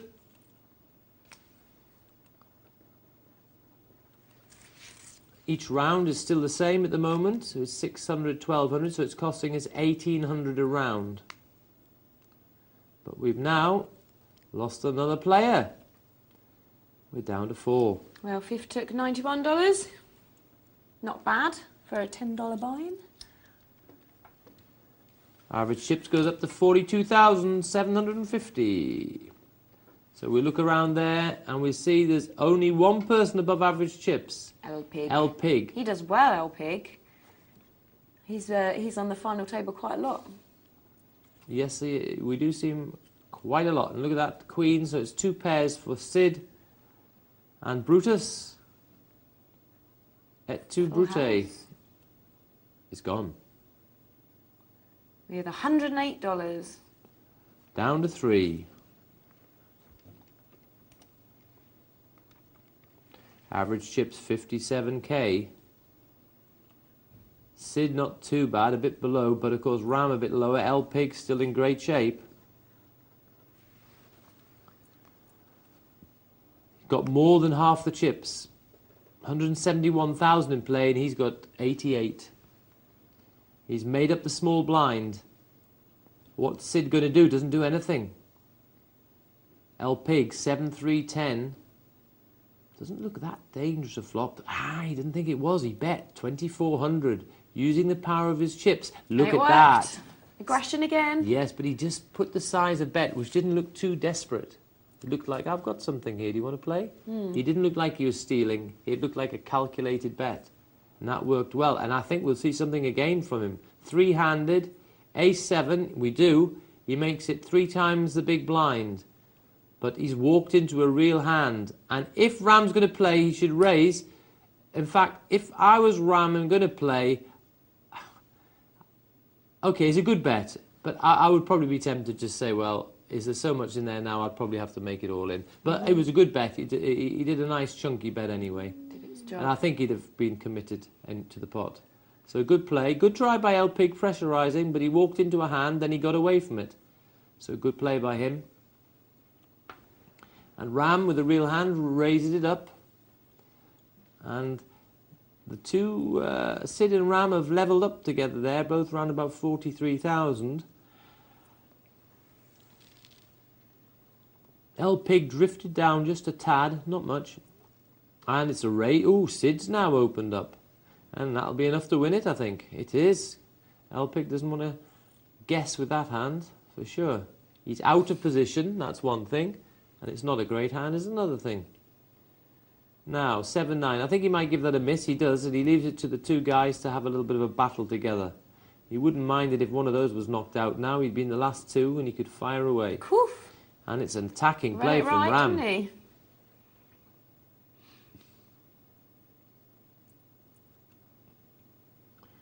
Okay, and Ram there, he's got a reasonable hand on the small blind. He raises it, asks the question, and L Peg says, no thanks. Ram there, clawed past the 50 barrier. The average is 57 now. And, ooh, El Pig, look at this. 2-5 offsuit. Oh, my goodness, he can't call that one. He tried him. He made a move. Sid came over the top and he put it away. The good thing about making a move with really nothing is it's very easy to get away from it. So 2-5 offsuit, there's no qualms. Okay, you've re-raised me, well done, pass. No thinking. So that's one of the good things about making a move with a funny hand. The rest of your decisions become crystal clear. Oops, and these two guys are starting to get a bit chirpy, and El Pig will have to put that one down as well. I think he's getting tempted to come over the top. Ah, he is! He's come over the top. Oh my goodness. It's a 6. But he hits a 6, and Ramchip betting, is El Pig going to believe his 6? Oh, and he calls, look at that. He does, but he's hit the 8. Oh my wow. goodness. I felt El Pig was getting tired with his 2-6. I said, is he going to try and make a move? He did. The re-raise with the 2-6. He got fortunate, hit the 6, but look at this. He's been decimated. He's gone back to 3rd place. Wow. Exciting stuff. What do you think of the play, though? I don't think he needed to do it. He was still in control, and now he's really passed a big lead to Ramchip now, and he's well under pressure himself now. And look at this, he's against Trip Kings. Oh, but luckily he's got no part of it. I hope he's not going to panic. The problem is it's a reaction to what's happened after being a really good chip leader. Now he's got the 6. And Sid has left the door open for him. 1600. Watch a small re-raise by Sid. Oh no, well... Putting him all in. He's put them all in. And well done, El Pig. You decided not to fall for that. But you really are in trouble now because each round is going to cost you 2,400. Mind you still have a little bit of play there.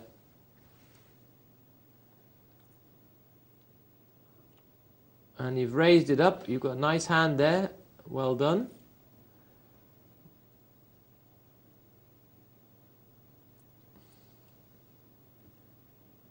And Sid got the ace on the button. Yep, he responds. Big raise.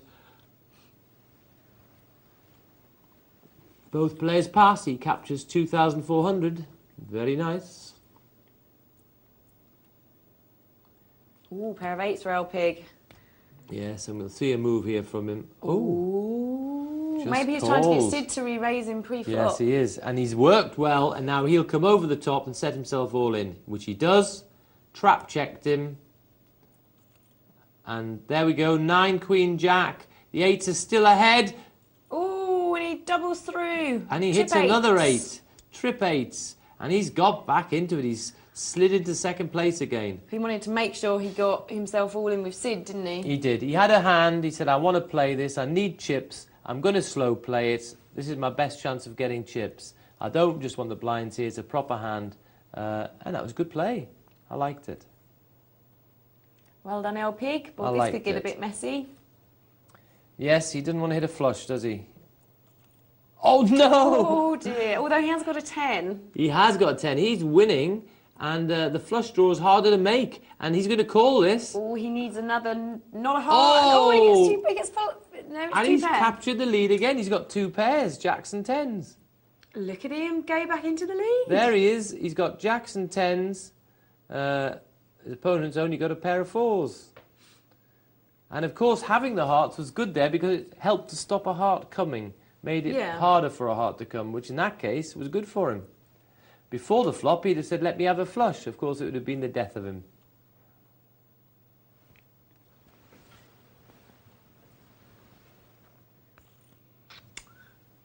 Re-ride for Ramchip.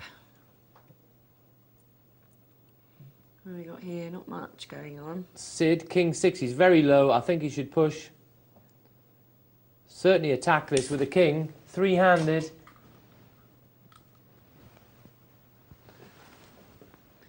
We can see he's ahead. But that's not the reason we're recommending the play. A king 3-handed is pretty good. Also his situation. 2, 4, 5, 6. Gut shot for El Pig. Mm. Here it comes. 2, 3, 4, 5, 6. The straight arrives.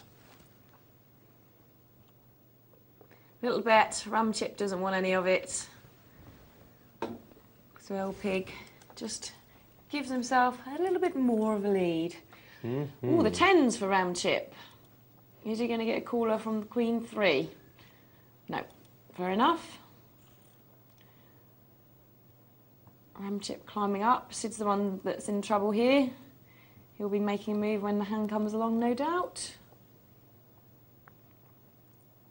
It's hard for Sid as well, because he kind of knows that even though he can make his opponents fold, because they know he's desperate, you know, he's the low chip stack as well, in his head he must be thinking they are going to call me with a variety of different hands. But the ace-10, surely that's got to be good enough. Just a raise, rather than a complete push. He's hit his ace. Now El Pig doesn't have anything though, so I don't see anything happening from El Pig here.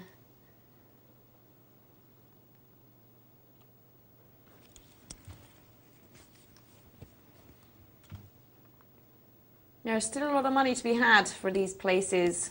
342 to the winner, 142 to third. So we're playing for quite a bit of cash here. Little pair for El Pig. A raise from Sid with nothing. That's a risky business, isn't it, at this stage? With the king, short-handed though, it's he needs to move, doesn't he? He hasn't got chips. But he's trying something. He was trying something there. But he's against a made hand here, isn't he, from El Pig, and he knows he's winning. He just says, "There, take that." Read it well. He's broken the 100 barrier, El Pig. What a comeback. Well, here we are, Sid. Here's your moment. In we go. He likes these little raises, we played Sid. it tricky. Well, I don't mind this because I'm sure he's not going to put it down. No. And Only a 4 or a diamond. he's got all his money there eventually, and there we go. 29,000.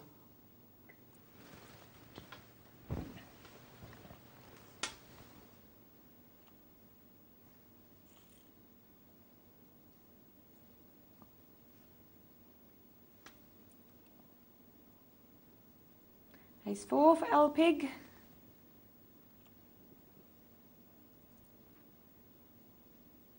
Just makes a little taster. Raise. I've got a little question for you at the end of this tournament. Have you? Yeah, so get your thinking cap on. Oh, what is it? No, don't get worried. Do I have to be really observant? No, no, no. Okay. Oh, I'm intrigued. Can't you ask me now? No, it's got to be after this final, because we've got to watch this final. But I'm going to Okay. ask you after this final.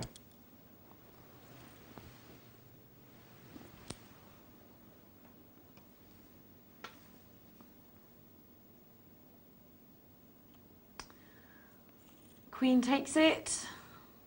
Sid's crept up a little bit.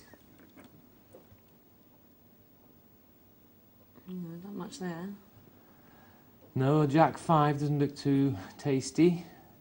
El Pig, I think, oh, just flat calling there. I thought he'd continue to pressurise, but I think he'll like this. He's got a pair and a flush draw. Heads up, that's likely to be Sid winning. has the same pair. But he doesn't have the flush draw, which makes a difference. And he's got a smaller kicker, but he doesn't know that. El Pig. Oh, he's there. Now, will El Pig take over the mantle and bet? Because if he's going to call, then he might as well bet. Yeah. He is, on that principle, he bets 8,000.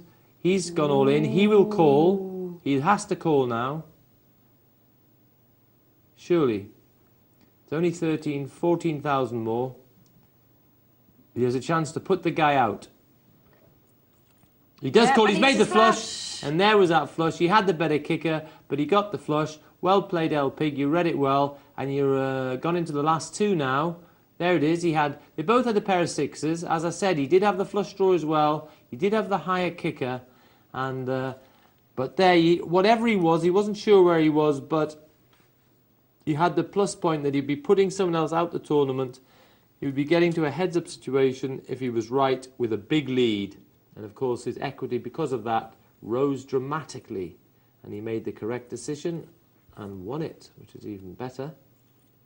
Oops, doubled ram chip up. Ram chip has suddenly levelled it up in one hit there. He got that king. There we go, king 9 against a pair of 4s. The flop came king 8-8. L Pig thought I might be winning this, but no, ram chip had the king. Flop 10-2-4, ram chip 3-2. He's got a pair of 2s, k6, nothing, no connection. L Pig bet 2, ram chip raised. Oh, but there's connection there. And L Pig's hit the king. What's he going to do? Is he leaving the door open? No, he bets small, 4,000. Ram chip Gets away from passes. I'm surprised L Pig didn't try a little check there, but there we go.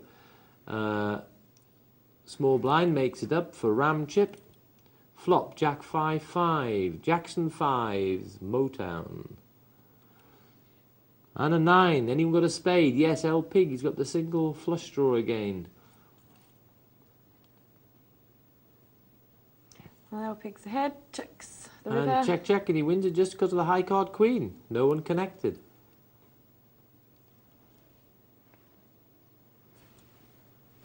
Okay. L Pig raises.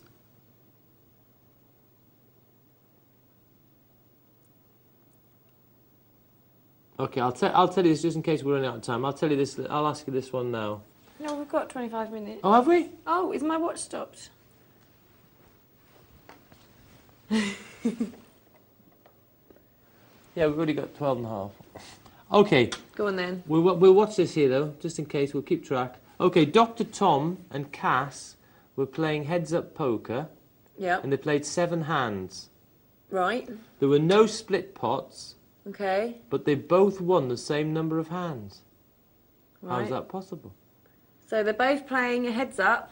They've played the same number of hands. There's no split pots, but they've won the same amount of hands. Was this live or online? It was live. Well, that's possible though, isn't it? Dr. Tom and Cass were both playing heads-up poker. Yeah. They played 7 hands. Yeah. There were no split pots. Oh, but- 7 hands. Yeah. Okay. Oh, here we go. And they both won the same, but they both won the same number of hands. How on earth is that possible? Is this something to do with the blinds? No. L Pig, Ace King against Ram Chip, 4-9. He's got the 9. L Pig bets 3,000. Ram Chip raises. Goodness, he really thinks he's winning here. Oh, on the turn, it's the king for L Pig. Flush How are they draw. going to bet it? He's checked it.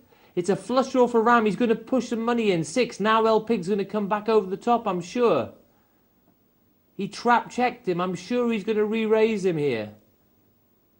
He's got to believe he's winning. Yes, he does. He makes it 24,000. What's Ram going to do? Is he going to push his...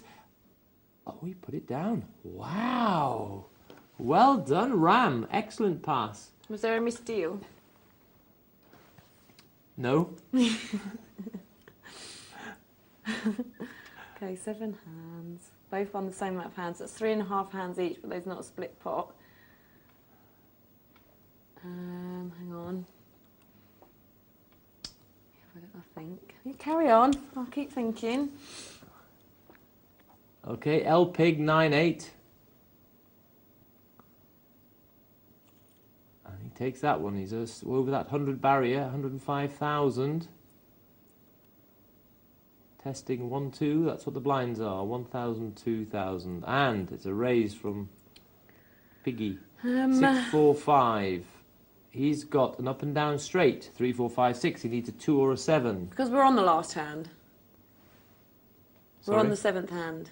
So no one's won the 7th hand yet. So they've both won 3 hands each. No, they played 7 hands. Dr. Tom and Cass were playing heads-up poker. They both played 7 hands. There were no split pots, and they both won the same number of hands.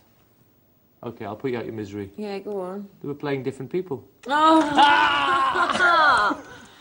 Well, I throw my pen at you. Lateral thinking. That's a good one. Right, it's the first time we've had a poker lateral thinking one, isn't it? Yeah, that is. I've got one very quickly for you. You've got a lamp. A lamp, Yeah. a wood fire. Just one sec. 6-3 King Jack.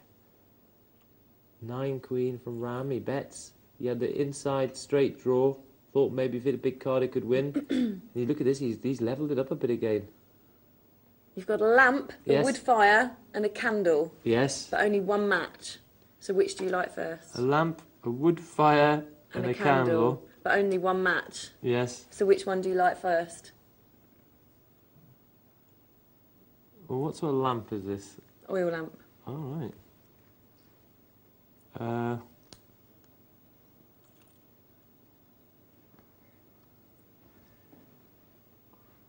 Come on, James, it's an easy one. Is it? Well, which one of those do you like first? You've got a lamp, a wood fire, and a candle, but only one match. So which one do you like first? Candle. You go for the candle. Yeah. No, it's the match. Oh no!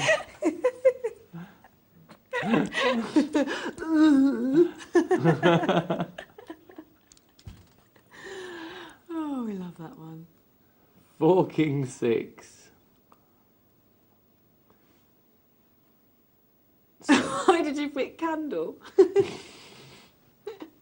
Out of interest. I couldn't see the difference between light and any of them.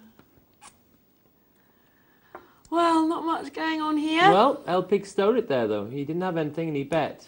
Aggression again. So, pair of tens, a real hand here now for Ram. Let's see how he bets it. And he's raised it up to 7. El Piggy surrenders. So maybe we could have had a slow play there.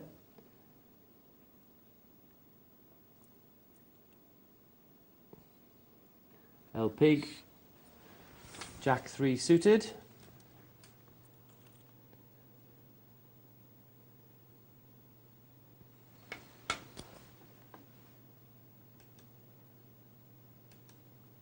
Both missed.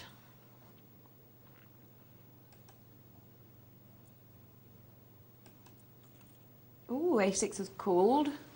Is ahead. Gut shot for El Pig. No, sorry, there isn't. So Ramchik takes it down. Even Stevens nearly. Very close.